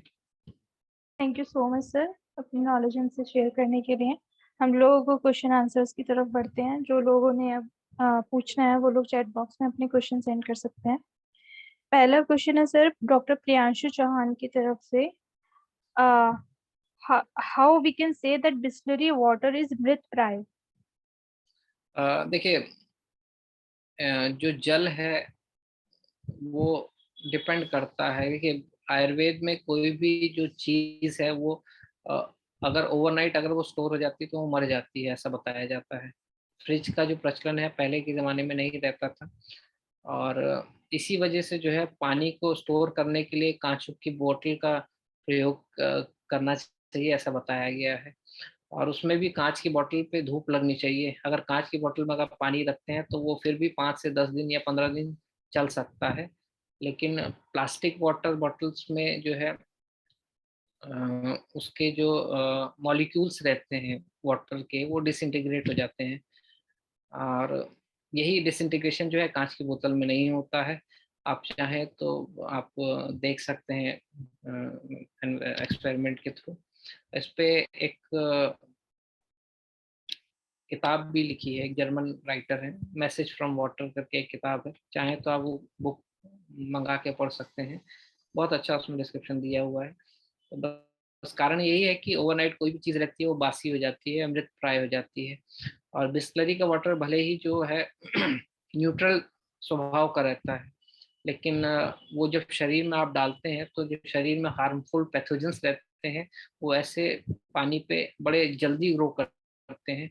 इसकी वजह से जो है मलावष्टम्भ के साथ साथ जो कोलाइटिस है, 80% कोलाइटिस भारत में देखने को मिलती है, वो दूषित पानी की वजह से मिलती है, और उसमें बिस्लरी का पानी आता है। तो निर्जंतुकरण बेसिक वो नहीं रहता है। आयुर्वेद का मोटिव जल कहाँ से आ रहा है, जल को भी पात्र की अपेक्षा रहती है, यानी बरसात का जल भी अगर आप स्टोर कर रहे हैं तो उसमें कौन सा पात्र में, आप चांदी के पात्र में स्टोर करेंगे तो उसके गुण अलग रहेंगे, तांबे के पात्र में रखेंगे तो वो पेट साफ करेगा क्योंकि यकृत उत्तेजन करता है, लेकिन तांबा का पात्र जो है शुक्र नाशक होता है। तो यंग पीपल जो है तांबे के बर्तन में पानी ना पिए, तो पात्र की अपेक्षा रहती है। और अब प्लास्टिक बॉटल में अगर आप पानी स्टोर करते हैं और महीनों महीनों पुराना पानी रहता है, वो 3-3 4-4 महीने की डेट रहती है, तो डेफिनेटली वो मृत प्राय हो जाता है। Okay sir. Sir next question है डॉक्टर दुर्गेश का, डिमेंशिया में कौन सा दोष है? देखिए, जैसे वात पित्त कफ हमने बताया है, जो हमारे त्रिदेव हैं ब्रह्मा विष्णु महेश, उसमें से जो ब्रह्मा है वो उत्पत्ति का कार्य करते हैं, और उत्पत्ति जो है वो आपका कफ दोष के कारण होती है। दूसरा जो है पित्त दोष, पित्त जो दोष जो है ट्रांसफॉर्मेशन करता है, यानी एक अवस्था से ट्रांसफॉर्म करके दूसरी अवस्था में, यानी स्थिति जो है वो पित्त दोष की रहती है। पित्त दोष है आपका जो स्थिति या मेंटेनेंस रहती है वो आपका रहता है आपका विष्णु जी का, और जो विनाश होता है वो वात दोष की वजह से होता है, जो शिव जी के है। तो वात दोष जो है विनाश के लिए उसका सूचक है, और पक्वाशय जो है वात का मुख्य स्थान है। तो मलावष्टम्भ रहेगा, वात दोष बहुत ज्यादा होगा। वात के साथ पित्त भी रहता है पक्वाशय में, क्योंकि जो मल का कटुभाव होता है, कटुभाव में अगर आप उसके दोष प्रधान से देखेंगे, सॉरी, तो वात और पित्त दोष में रहता है। तो इसकी वजह से क्या रहता है कि एजिंग बहुत जल्दी स्टार्ट हो जाती है, क्षरण बहुत जल्दी होने लगता है शरीर का, और इसी संदर्भ में फिर वो बुद्धि का भी शरण करने लगता है, क्योंकि ग्रहणी दुष्टि होती है, और ग्रहणी और मज्जा का संबंध मैंने बताया, इसकी वजह से फिर वो डिमेंशिया करने लगता है। Thank you sir, I hope इनको आंसर मिल गया होगा। नेक्स्ट क्वेश्चन है डॉक्टर विजय किशोर पंडित का, चाइल्ड एज में हालांकि ये क्वेश्चन टॉपिक से डिफरेंट है, चाइल्ड एज में बेड वेटिंग के कॉज और मैनेजमेंट कैसे करें? बेड वेटिंग देखिए, बेसिकली जो होता है वो बच्चों के एज में, क्योंकि कफ की वजह रहती है तो कृमि होने का खतरा इसमें रहता है। अ, इसमें डिटेल में अगर आप जानना चाहेंगे तो कृमि की वजह से रहता है, फिर भी आप ग्रुप में मुझे पिंग कर देंगे तो मैंने एक आर्टिकल लिखा था बेड वेटिंग पे, वो मैं आपके साथ शेयर कर दूंगा, तो उसमें पूरा डिटेल्स मेंशन है कि किस वजह से होता है, क्या क्या ट्रीटमेंट से फायदा मिलता है, तो वो मैं आपको ग्रुप में शेयर कर दूंगा। ओके सर, नेक्स्ट क्वेश्चन है डॉक्टर प्रियांशु चौहान का, दाढ़ी मादी घृत is to be given directly और विद फूड?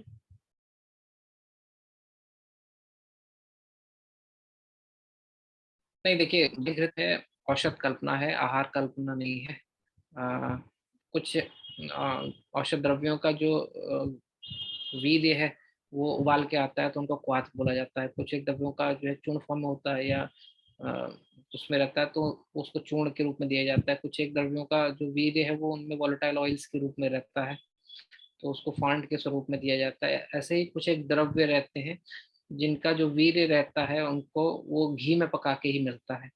साथ में घृत सेवन इन रोगियों में जरूरी रहता है, तो इसलिए घृत कल्प का वर्णन है। तो दाढ़ी मादी घृत एक औषध है, और औषध होने के नाते फिर इसको औषध काल में ही यूज करेंगे तो ज्यादा बेटर रहेगा। आहार की तरह इसको यूज नहीं करा जाता है क्योंकि ये गुरु रहती है, आहार लघु रहता है। तो इसको आप भोजनोत्तर भी यूज कर सकते हैं, भोजन से पहले भी यूज कर सकते हैं, किस चीज में आप यूज कर रहे हैं उसके हिसाब से वो डिपेंड करेगा।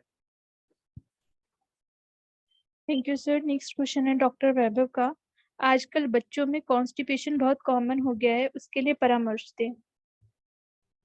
मैंने बताया आपको कि पूरा एक स्लाइड उसके लिए शेयर किया है, स्लाइड शायद आप सभी ने देख लिया होगा। तो बच्चों में बेसिकली जो है दूसरे प्रकार का मलाष्टम यानी साम जो है आम मलाष्टम देखने को मिलता है।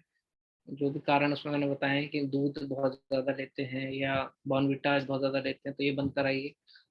ओवर फीडिंग बच्चों की मत कराइए। समय समय पे बच्चों के पेट में सिकाई जरूर करिए, जिससे मल ये दोष का पाचन होता है, वात का अनुलोमन होता है। और कृमि वगैरह का अगर दिक्कत है तो फिर कृमि मुक्त रस वगैरह या विडंगरिष्ट वगैरह ये बीच बीच में आप चला सकते हैं, तो इससे वो चीज़ करेक्ट हो जाती ओके सर, नेक्स्ट क्वेश्चन है डॉक्टर अंजू का। Can we use isabgol for long time? और किसी ने इसका ही अनुपान भी पूछा हुआ है, इसबगोल का अनुपान। है। देखिए, ये सब कोई भी रेचन द्रव्य जो है लाइफ लॉन्ग नहीं ले सकते हैं आप, आंतें खराब हो जाती हैं इससे, भले ही सब कुछ हो या भले ही त्रिफला जैसा रसायन द्रव्य हो। त्रिफला रसायन बोला गया है, रसायन का नित्य सेवन बोला गया है, फिर भी अगर लॉन्ग टर्म आप यूज करते हैं तो उसका भी साइड इफेक्ट होता है। तो इसबगोल आप लॉन्ग टर्म नहीं यूज कर सकते हैं। इसबगोल बेसिकली जो है रुक्ष उसका रहता है, तो इसको आप सादा गुनगुने पानी के साथ भी दे सकते हैं। और क्योंकि मैं रूक्ष मलाउष्टम में यूज करने के लिए नहीं बोलूँगा, क्योंकि ऑलरेडी वो रूक्ष रहता है, तो साम मलाउष्टम में आप उसको सीधा पानी के साथ दें, ना उसको दही के साथ दें ना दूध के साथ। एक चम्मच लेके ऊपर से गुनगुने जल के अन्नपान के साथ देंगे तो काम हो जाएगा। ओके सर, नेक्स्ट क्वेश्चन है डॉक्टर प्रियांशु का। You said Digd is the reason of Malastham, but it is also mentioned in treatment of Udar Rog. क्या चीज? सर, आपने कहा था कि दुग्ध जो है मलाव स्तंभ का भी रीजन है, लेकिन आपने उदर रोग के ट्रीटमेंट में भी दुग्ध का वर्णन किया है। ये इनकी क्वेरी है। क्वेश्चन बहुत अच्छा है इसका। दूध जो है देखिए डिपेंड करता है, दूध में जितने भी गुणकर्म आपको बताए गए हैं वो एम्प्टी स्टमक या तो दूध ले तब मिलते हैं, या फिर फुल मिल्क डाइट अगर रहती है तो वो मिलते हैं। तो दूध में भी अलग अलग दूध रहते हैं। बहुत सारे दूध बताएं, भेड़ का दूध अलग रहता है, बकरी का दूध अलग रहता है, गाय का अलग, भैंस का अलग रहता है। अगर सामान्य मनुष्य को पीना है और रसायन फॉर्म अगर चाहिए, क्योंकि दूध और दूध ये दो चीजें हैं जो धातुओं का वर्धन करती हैं और नित्य लेने को बोला गया है। तो गाय का दूध यहाँ पे अपेक्षित है, वो भी धारोष्ण दूध, मतलब तुरंत निकाला हो और उसी दिन का हो, एक रात रखा हुआ ना हो, ओवरनाइट ना हो। तो ऐसा दूध जो है वो रसायन गुण का रहता है। और बच्चों में अगर ये दूध देते हैं तो उससे कॉन्स्टिपेशन नहीं रहता है, बस मात्रा उसकी आप डिसाइड कर लीजिए कितनी है। और इसका अगर यूज की जगह आप भैंस का दूध यूज करते हैं वो पचने में भारी रहता है, या पैकेट वाला दूध यूज करते हैं तो वो बासी भी रहता है और उसमें प्रिजर्वेटिव भी होता है, तो उसकी वजह से वो गुरु हो जाता है। तो ऐसा दूध जो है फिर कॉन्स्टिपेशन करता है। अब उदर रोगी की चिकित्सा में अगर दूध का प्रयोग मैंने जो बताया है, उसमें बेसिकली आपको पूरा मिल्क डाइट पे रखना है रोगी को, वो भी गौदुग्ध होना चाहिए, धारोष्ण दूध होना चाहिए, मतलब बासी नहीं होना चाहिए। उससे क्या रहता है कि जठराग्नि पे पहली बात तो लोड कम पड़ता है क्योंकि द्रव आहार जा रहा है। दूसरी बात है कि दूध जो है यकृत उत्तेजन करता है, और यकृत उत्तेजन होगा तो अग्नि और प्रबल होगी, अग्नि प्रबल होगी, जो दोष है उसका पाचन स्टार्ट हो जाता है। इसकी वजह से जो है उधर रोगियों में दुग्ध आहार पे या दुग्ध डाइट पे रखने को बोला गया। दोनों में फर्क है।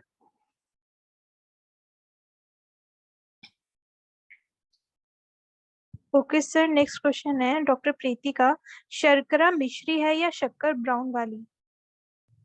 नहीं, शर्करा का मतलब है जो बांस मिश्री जो आती है, उसको शर्करा बोला है मैंने। जो बांस मिश्री, जो धागे वाली मिश्री जो पहले के टाइम पे मिलती थी, वो वाली मिश्री नहीं, जो रिफाइंड मिश्री जो आपको सॉस के साथ सर्व करी जाती है वो वाली मिश्री, जो बांस मिश्री।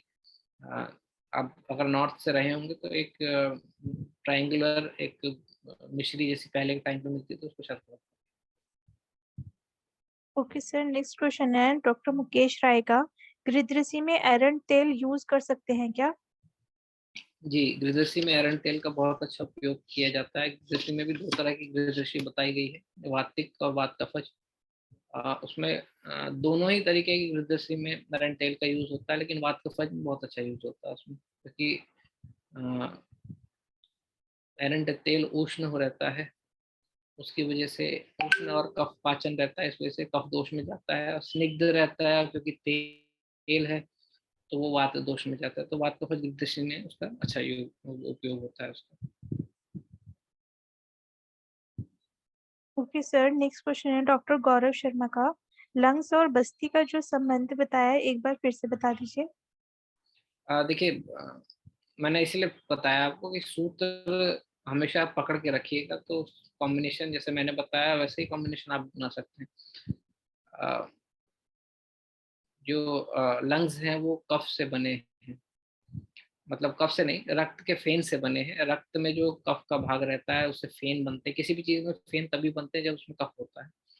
तो लंग्स जो है ऊर्ध्व सुतस या सॉरी जो शरीर के ऊर्ध्व भाग है, मानी जो वक्ष है हमारा, वो कफ का स्थान बताया है। इसमें आमाशय भी आ गया है, इसमें हमारे लंग्स भी आ गए हैं। तो ये कफ का स्थान है। तो कफ दोष का स्थान है तो ऑब्वियस ही बात है कि इसकी जो फंक्शनिंग है उसमें कफ दोष का रोल रहता है। और कफ दोष का जब शरीर से बाहर निष्कासन होता है, क्योंकि मूत्र से क्लेद वहनम बताया गया है, कफ दोष का पचन होकर फिर वो क्लेद के रूप में मूत्र से बाहर निकलता है। तो मूत्र और लंग्स इस वजह से आपस में रिलेशन में है। एक चीज और है इसमें कि देखिए हमारा जो ऊपर की तरफ में एक नासा है और एक मुख है। ये दो हमारे जो है ये प्रहरी हैं जो नगर की रक्षा करते हैं, या ये हमारे गार्ड हैं जो हमारे घर की रक्षा करते हैं। नीचे के जो है एक मूत्र का मार्ग हो गया, एक गुद का मार्ग हो गया, ये नीचे के प्रहरी हैं हमारे, यानी ये इनकी रक्षा करते हैं। और अगर प्रहरी बलवान है, मतलब जो गार्ड है हमारा वो स्ट्रांग है, तो हमारा घर सेफ रहता है। तो ये ऑर्गन्स या ये चीजें अगर बलवान रहती हैं तो हमारा शरीर हेल्दी रहता है। तो इसकी वजह से फिर इन पे ध्यान देना बहुत ज़रूरी है।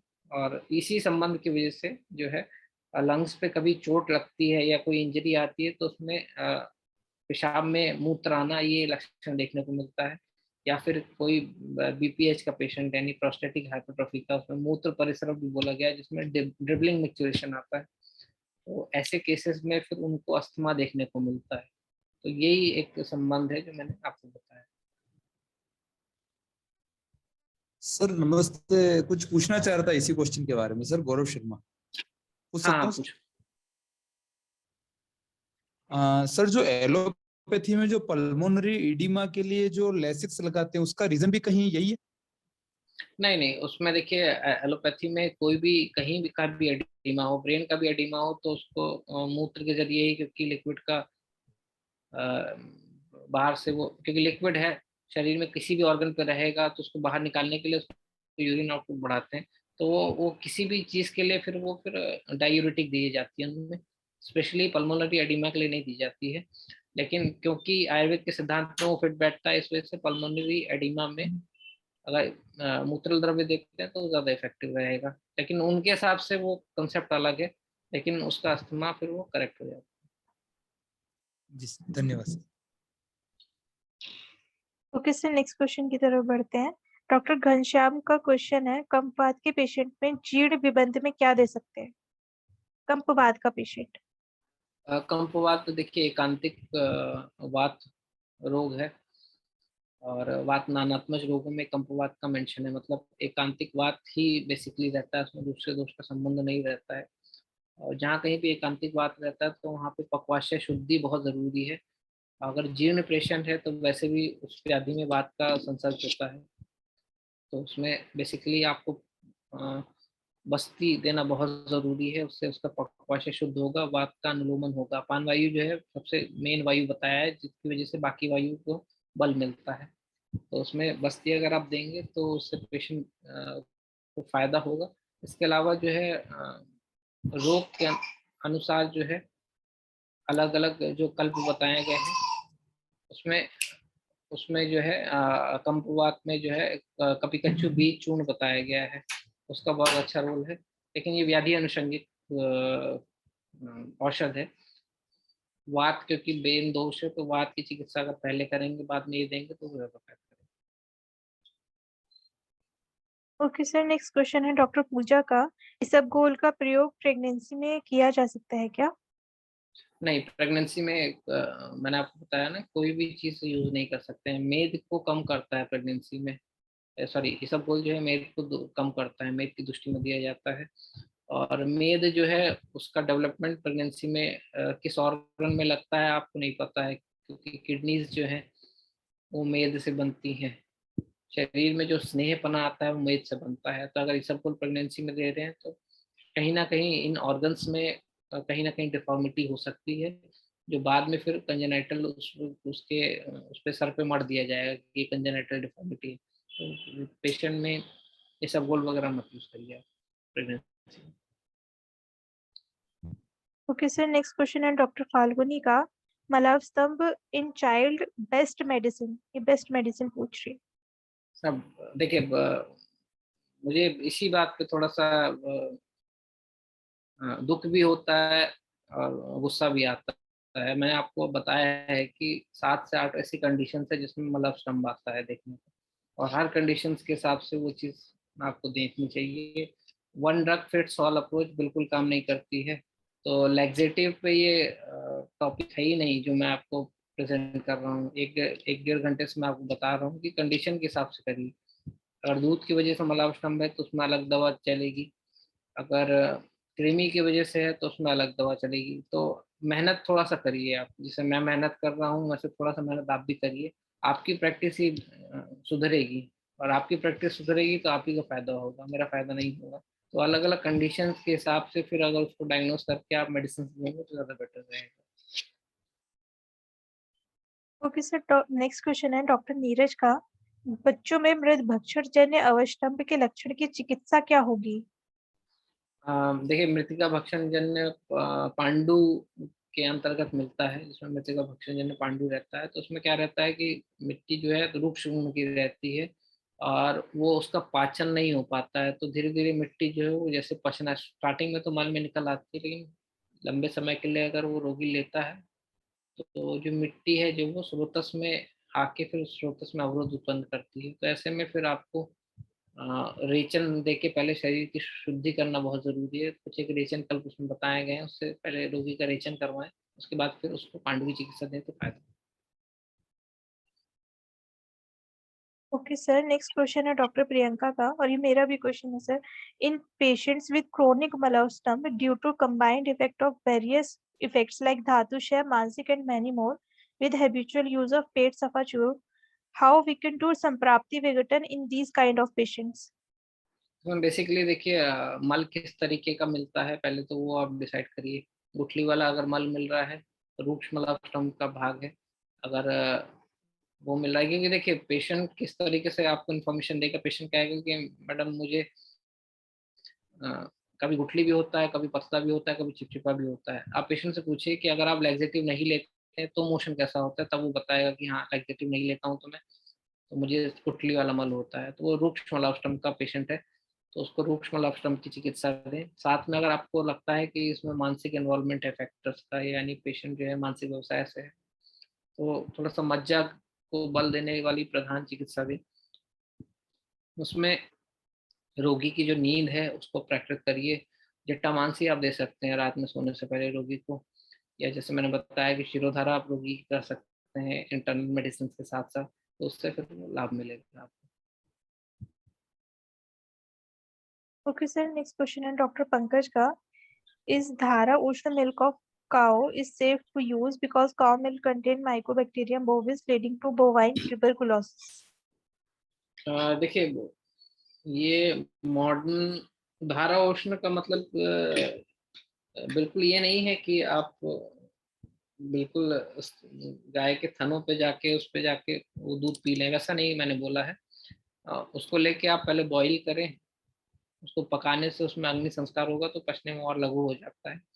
और अभी कैसा है कि थोड़ा सा देखिए आयुर्वेद के हिसाब से, क्योंकि राजक्षमा एक व्याधि बताया गया है जिसमें बताया है कि अजा यानी उसका मिल्क फायदा फायदेमंद रहता है, क्योंकि उस टाइम पे जो है अजा के ऐसे गुण मिलते थे या इस तरह के गुणों वाली बकरी मिलती थी जिसके दूध से फायदा होता था। आजकल की तो बकरियों में भी ट्यूबरकुलोसिस देखा जाता है। तो ऐसे केसेस में चांस नहीं लेना है आपको, तो मिल्क लें लेकिन उसको पका के लें। ठंडा मिल्क ना लें या अधपका मिल्क ना लें या कच्चा मिल्क ना लें, उसको पकाएं। ओके सर, नेक्स्ट क्वेश्चन है डॉक्टर शक्ति रावत का। फ्लोटर्स अगर चाइल्ड एज से हो तो ट्रीटमेंट क्या होगा? लोटस में देखिए बेसिकली मज्जा तत्व की ही दुष्टि होती है, थोड़ा सा वात दोष का इन्वॉल्वमेंट रहता है। तो आपको रीजन पता करना पड़ेगा। बच्चों में मिल रहा है तो बेसिकली रीजन में एक तो उसका जन्म जो है वर्षा ऋतु में हुआ होगा, यानी जुलाई अगस्त के आसपास हुआ होता है, या फिर बच्चे की प्रकृति वार्तिक रहती है, या फिर बच्चे का आहार विहार वार्तिक रहता है, तो जो भी आपके हेतु मिले उसके अकॉर्डिंग चिकित्सा दी। ओके सर, नेक्स्ट क्वेश्चन है वैद्य भावना का। प्रेगनेंसी में कौन से मंथ से धन्वंतरी ऑयल की मात्रा बस्ती स्टार्ट करें एवरी 15 डेज पर? फर्स्ट डे ऑफ प्रेगनेंसी से आप स्टार्ट कर सकते हैं, मतलब 15 दिन अगर हो जाए फर्स्ट मंथ के तो आप दे सकते हैं। हर 15-15 दिन पे वो देनी चाहिए आपको। हालांकि बस्ती शास्त्र में नहीं आया है, लेकिन प्रैक्टिकली मात्रा इतनी कम रखी जाती है कि बस्ती के अंतर्गत वो चीज़ नहीं आता है, लेकिन पक्वाशय से वो पोषण जो है डायरेक्ट गर्भाशय में आता है, तो वो बेनिफिट करता है। ओके सर, नेक्स्ट क्वेश्चन है डॉक्टर पंकज का। उदर रोग में अग्ररेचन द्रव्य दुग्ध किसी भी एनिमल ले सकते हैं या पर्टिकुलरली कैमल का बेनिफिशियल होगा? ये देखिए, कैमल का जो दुग्ध है वो थोड़ा सा अलग गुण का रहता है। वो लवण शायद रहता है उसमें, अगर मेरा जितना नॉलेज है उसमें, तो लवण जो है वो एक तरीके से जल संचय को बढ़ाता है, तो उसमें गौदूध का ही प्रयोग करेंगे तो ज़्यादा बेटर है। ओके सर, नेक्स्ट क्वेश्चन है आईबीएस सी के लिए हमें किस प्रकार से मेडिसिन चॉइस करना चाहिए? किस चीज़ के लिए? आईबीएस और सी, आई थिंक ये कॉन्स्टिपेशन को बोल रहे हैं। हमें किस प्रकार से मेडिसिन चूज करनी चाहिए? क्वेश्चन नहीं समझा मैं इनका। सर इन्होंने लिखा है आईबीएस सी के लिए हमें किस प्रकार से मेडिसिन चूज करनी चाहिए? डॉक्टर डुल्लुमनी। आप पूछ लीजिए, आप अपना वो उनसे कहिएगा। सर अनिल। Hello sir. हाँ, हाँ बताइए। सर जो आईबीएस जो है ना, आईबीएस का जो कॉन्स्टिपेशन टाइप है, ऐसे पेशेंट के लिए हमें मींस किस प्रोटोकॉल से ड्रग चॉइस करना चाहिए, मैं ये जानना चाहती हूँ। हाँ, आईबीएस के पेशेंट जो है देखिए मानसिक बलावष्टम्भ में ही आते हैं। तो मानसिक बलावष्टम्भ में जैसे मैंने बताया आपको, उनको एक तो शिरोधारा बहुत जरूरी है इन पेशेंट्स की, और फिर एज किस एज में है और क्या उनका प्रोफेशन है, उसके हिसाब से फिर मज्जा धातु को बल देने वाली चिकित्सा करनी चाहिए। मास्टरबेशन वगैरह की हिस्ट्री है तो उसमें वाजीकरण चिकित्सा देनी चाहिए आपको। ओल्ड एज है तो उसमें रसायन चिकित्सा दें। साथ में फिर जैसे मैंने बताया वो कल्प जो है वो अलग अलग आप यूज कर सकते हैं। रूक्ष स्टम्प का अगर मिलता है तो उसमें वो दीजिए। साम मिलता है तो ग्रहणी की वजह से है हमको, या फिर अर्श की वजह से, या अतिसार की हिस्ट्री है तो उसके हिसाब से फिर वो फिर चिकित्सा कर सकते हैं। Thank you sir. Next question है सर डॉक्टर फाल्गुनी का। मलावस्तंभ इन उन्माद रोगी, उसकी चिकित्सा पूछ रही है ये। हाँ, उन्माद में भी देखिए वेगावस्था आती है। वेग के हिसाब से फिर उन्माद और पसमारी दो रोग हैं जो जिसमें वेग जन्य रहता है। और उसमें उन्माद के हिसाब से फिर उसमें देखिए उन्माद जो है मनोविकार है, और मन जो है उसका स्थान जो है वो हृदय बताया गया है। तो जो मैंने हृदय का रिलेशनशिप बताया था उपद्रव में, उस हिसाब से फिर आप उनकी चिकित्सा करिए। और मलापस्टॉम किस तरीके का है, बेसिकली वही 2-3 तरीके ही रहते हैं। रूक्ष है, साम है, उसके हिसाब से भी चिकित्सा करके थोड़ा सा हृदय का विचार करेंगे तो ज़्यादा बेटर रहेगा। और क्योंकि मन जो है हृदय में रहता है तो इनको एक कल्प जो है व्यान काल में जरूर दें, यानी सुबह भोजन के बाद जरूर दें, क्योंकि व्यान वायु के काल में दी गई औषध जो है वो हृदय पे काम करती है। और हृदय बलवान होगा तो मन बलवान होगा और उन्माद के रोगी में फिर फायदा मिलेगा। Thank you sir. Next question है डॉक्टर प्रणव का। अगर गर्भ अवस्था में तीव्र मल अवस्टंभ हो ही जाए तो कौन सी मेडिसिन सेफली यूज कर सकते हैं? कोई मेडिसिन नहीं यूज कर सकते हैं आप। मलावस्टम्भ अगर तीव्र हो जाता है तो आप बस्ती दे सकते हैं उसको। मॉडर्न में भी सोप वाटर एनिमा दिया जाता है ऐसे रोगी में, लेकिन लैक्सेटिव या रेचन द्रव्य नहीं दिया जाता है, क्योंकि रेचन द्रव्य से अधोगति होती है मल की, और मल की अधोगति होगी तो गर्भ की अधोगति भी होती है, तो फिर ऐसे में मिसकैरेज हो सकता है। ओके सर, नेक्स्ट क्वेश्चन है डॉक्टर रुचिरा का। काउज मिल्क लेने का बेस्ट टाइम कौन सा होता है, मॉर्निंग या फिर नाइट? सुबह आया है गाय का दूध पीना। खाली पेट रसायन काल में जब लिया जाता है, यानी सुबह उठने के बाद ब्रश वश करके आप दूध ले लें और 2 घंटे तक कुछ ना पिए, तो फिर उसके रसायन गुण देखने को मिलते हैं। रात में जो दूध आया है बेसिकली ओल्ड एज पेशेंट्स में आया है, या फिर अनिद्रा के रोगियों में आया है, तो उसमें भैंस का मिल्क ज़्यादा फ़ायदा करता है। ओके सर, नेक्स्ट क्वेश्चन है डॉक्टर गौरव का। अपने द्राक्षासव का प्रयोग श्वास विकार में बताया है, क्या यह कल्प द्राक्षा रिष्ट से ज्यादा बेहतर रहेगा? देखिए दोनों के गुणकर्म अलग-अलग हैं। आसव का मतलब होता है कि उसमें फलों का रस या यूज़ करके वो बनाया जाता है। अरिष्ट में थोड़ा-सा ये है कि अ, फलों का काढ़ा बना के फिर वो चीज़ बनाया जाता है। तो दोनों के इंडिकेशंस जो है वो अलग-अलग है। द्राक्षासव और द्राक्षारिष्ट थोड़ा-सा एक बार पढ़ लेंगे तो ज़्यादा बेटर रहेगा। और इंडिकेशंस के हिसाब से द्राक्षासव जो है वो मैं ज़्यादा प्रेफ़र करता हूँ पर्सनली। तो वो यूज़ करेंगे तो उसमें कास, श्वास सब जगह उसमें जाता है, हृदय पे जाता है, तो इस वज़ह से वो ज़्यादा फ़ायदेमंद रहता है। ओके सर, नेक्स्ट क्वेश्चन है डॉक्टर दीपक का। चिंचा लवण तेल की मात्रा कितनी लेनी चाहिए? चिंचा लवण तेल जो है वो आहारीय कल्पना के रूप में यूज़ करना चाहिए आपको। मतलब खाना जो है रोगी का उसमें ही बनाएँ और रोटी में या उसमें सब्ज़ी भी उसी में बनाएँ, तो वो बेनिफिट करती है। तो जिस तरह से आप नॉर्मल तेल यूज़ करते हैं कुकिंग में, आप वैसे यूज़ कर सकते हो। सर, इससे टेस्ट जो है वो चेंज होगा? टेस्ट उसका बढ़ जाता है, मैंने आपको बताया ना, उसमें किसी भी चीज़ में अगर इमली डल जाएगी या थोड़ा-सा नमक डल जाएगा, तो टेस्ट उसका इंक्रीज़ हो जाएगा। मतलब टेस्ट अच्छा हो जाता है उसका, स्वादिष्ट बन जाता है। नेक्स्ट क्वेश्चन है डॉक्टर शक्ति का। कभी पेशेंट कहता है कि आयुर्वेदिक मेडिसिन लेने से मलावरोध होता है, तो क्या संप्राप्ति है? पेशेंट कहता है तो आपको मानना है, ऐसा ज़रूरी नहीं है, क्योंकि आपको आयुर्वेद पता है, पेशेंट को नहीं पता है। पेशेंट जो है इंटरनेट आर्टिकल पढ़ के आता है और इंटरनेट पे आपने देखा होगा कि मॉडर्न साइंस के लोग जो है डिफेम करने के लिए कुछ भी डालते हैं।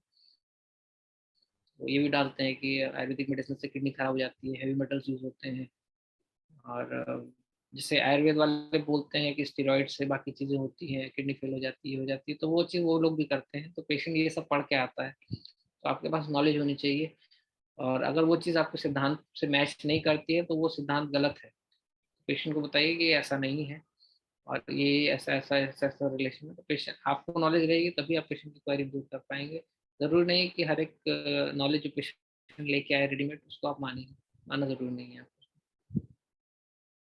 बिल्कुल सर, नेक्स्ट क्वेश्चन है डॉक्टर पूजा का। एडल्ट एज में भी कृमि रहे तो क्या चिकित्सा दे सकते हैं?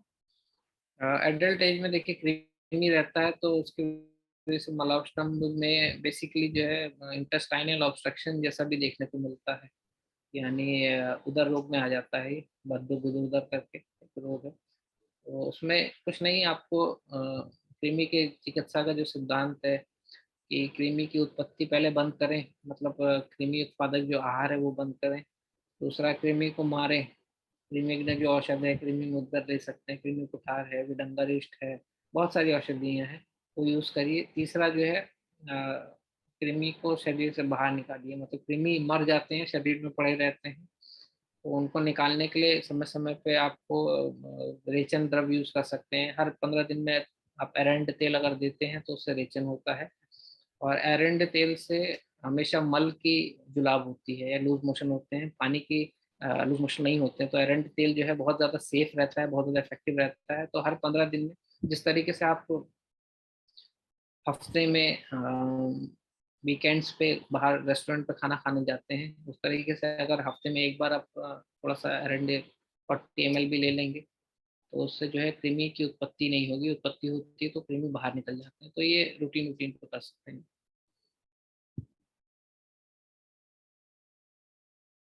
ओके सर, नेक्स्ट क्वेश्चन है डॉक्टर प्रणव का। शास्त्र में फिर उदर रोग में उष्ट्रचीर का वर्णन आखिर क्यों आया है? किसका? उष्ट्रचीर, अ, ऊँट किस? हाँ, उष्टशीर जो है देखिए जितने भी अलग-अलग दुग्ध आए हैं या मूत्र आए हैं, वो अपने-अपने गुण के हिसाब से अलग-अलग उसमें हैं और उनका औषध के रूप में उपयोग ज़्यादा है, आहार के रूप में उपयोग कम है। तो जो गौ-दुग्ध है, वो मैं आहार के रूप में लेने को बोल रहा हूँ और उदर रोग में भी मैंने पूर्ण गौ-दुग्ध पे रखने को बोला है, तो वो एज़ अ आहार काम कर रहा है वहाँ पे एज़ अ औषध काम नहीं कर रहा है, क्योंकि औषध की मात्रा जो है हमेशा कम रहती है। फिर भी अगर अलग अलग गुण कर्मों के हिसाब से आपको लगता है कि उस एक अवस्था में वो बैठता है रोगी, तो आप बिल्कुल यूज करिए, कोई दिक्कत नहीं है।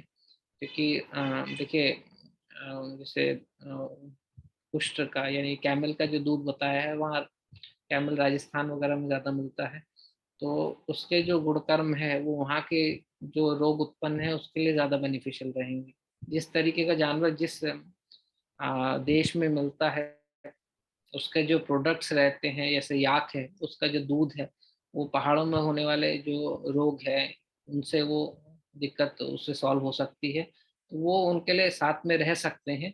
लेकिन फिर भी जो सर्व सामान्य साथ में है, मैंने उसका वर्णन किया है कि गौदुग्ध जो है सबको साथ में रहता है, रिस्पेक्टिव ऑफ आप कहाँ पैदा हुए हैं, आपकी प्रकृति क्या है। और फिर भी अगर आपको लगता है कि इस उसमें आता है, तो उन दुग्धों का प्रयोग जो है औषध रूप में आप करेंगे तो ज्यादा बेनिफिट मिलेगा। लेकिन उससे रसायन गुण की प्राप्ति नहीं होती है। Thank you sir. Sir doctor Dhananjay का क्वेश्चन है, अनुवासन निरूह से कितना लाभ होता है? किस किस इन जनरल पूछ रहे हैं आप मलापटम में? इन्होंने बस इतना ही लिखा है, अनुवासन निरूह से कितना लाभ होता है, डॉक्टर धनंजय। अनम्यूट करके पूछ लीजिए क्वेश्चन अगर है। जी डॉक्टर धनंजय, आप अपना क्वेश्चन पूछ सकते हैं, अनम्यूट कर लीजिए खुद को। हाँ सर, कॉन्स्टिपेशन स्तंभ के बारे में पूछ रहा था। जी, क्या क्या क्वेश्चन क्या है आपका? अनुवासन निरोध जो अभी वर्षा ऋतु में दे रहे हैं हम लोग। हाँ हाँ, इसमें देखिए, हाँ इसमें जो साल में एक बार पंचकर्म जरूर करवाना चाहिए, जैसे बताया गया है। और वर्षा ऋतु में तो स्पेसिफिकली बात तो उसका प्रकोप होता है, तो इसमें बस्ती जरूर कराएं पेशेंट की। और बस्ती का क्रम जो है आपका इन जनरल जो है वो अल्टरनेट फॉर्म में रहता है कि अनुवासन भी है, निरोध भी है, अनुवासन भी है। अनुवासन जो है थोड़ा सा यापन करती है लेकिन पचने में भारी रहती है, और निरू जो है लघु होती है, कोष्ठ साफ करती है, तो अनुवासन की जो गुरुता है उसको नष्ट करती है, स्रोतस को साफ करती है, तो नेक्स्ट अनुवासन फिर से पचने लगती है। तो इसको अल्टरनेट क्रम में ही आप यूज करें। और हमेशा अनुवासन ज्यादा होती है, निरू कम होती है, वो डिपेंड करता है रोगी की अग्नि कैसी है। और इसीलिए स्टार्टिंग में ही अनुवासन से स्टार्ट होता है, एंड करते वक्त भी एक से ज्यादा अनुवासन बताई गई। तो बस्ती का जो क्रम बताया गया है वो अनुवासन रूप के उसमें ही बताया गया है, एकांतिक बस्ती नहीं बताई गई है। और अगर आप यापन बस्ती यूज करते हैं, जैसे मुस्तादी यापन हो गया या तिक्तशीर बस्ती हो गए, तो ये एक तरीके से निरूह और अनुवासन दोनों के गुण इनमें रहते हैं, तो ये एकांतिक यूज हो सकती है। लेकिन अगर वैसी बस्ती यूज कर रहे हैं, सामान्य बस्ती, तो आपको अल्टरनेट क्रम से यूज करना है। और बस्ती जो है शोधन चिकित्सा है वायु की, और डायरेक्टली ये पक्वाशय पे काम करती है।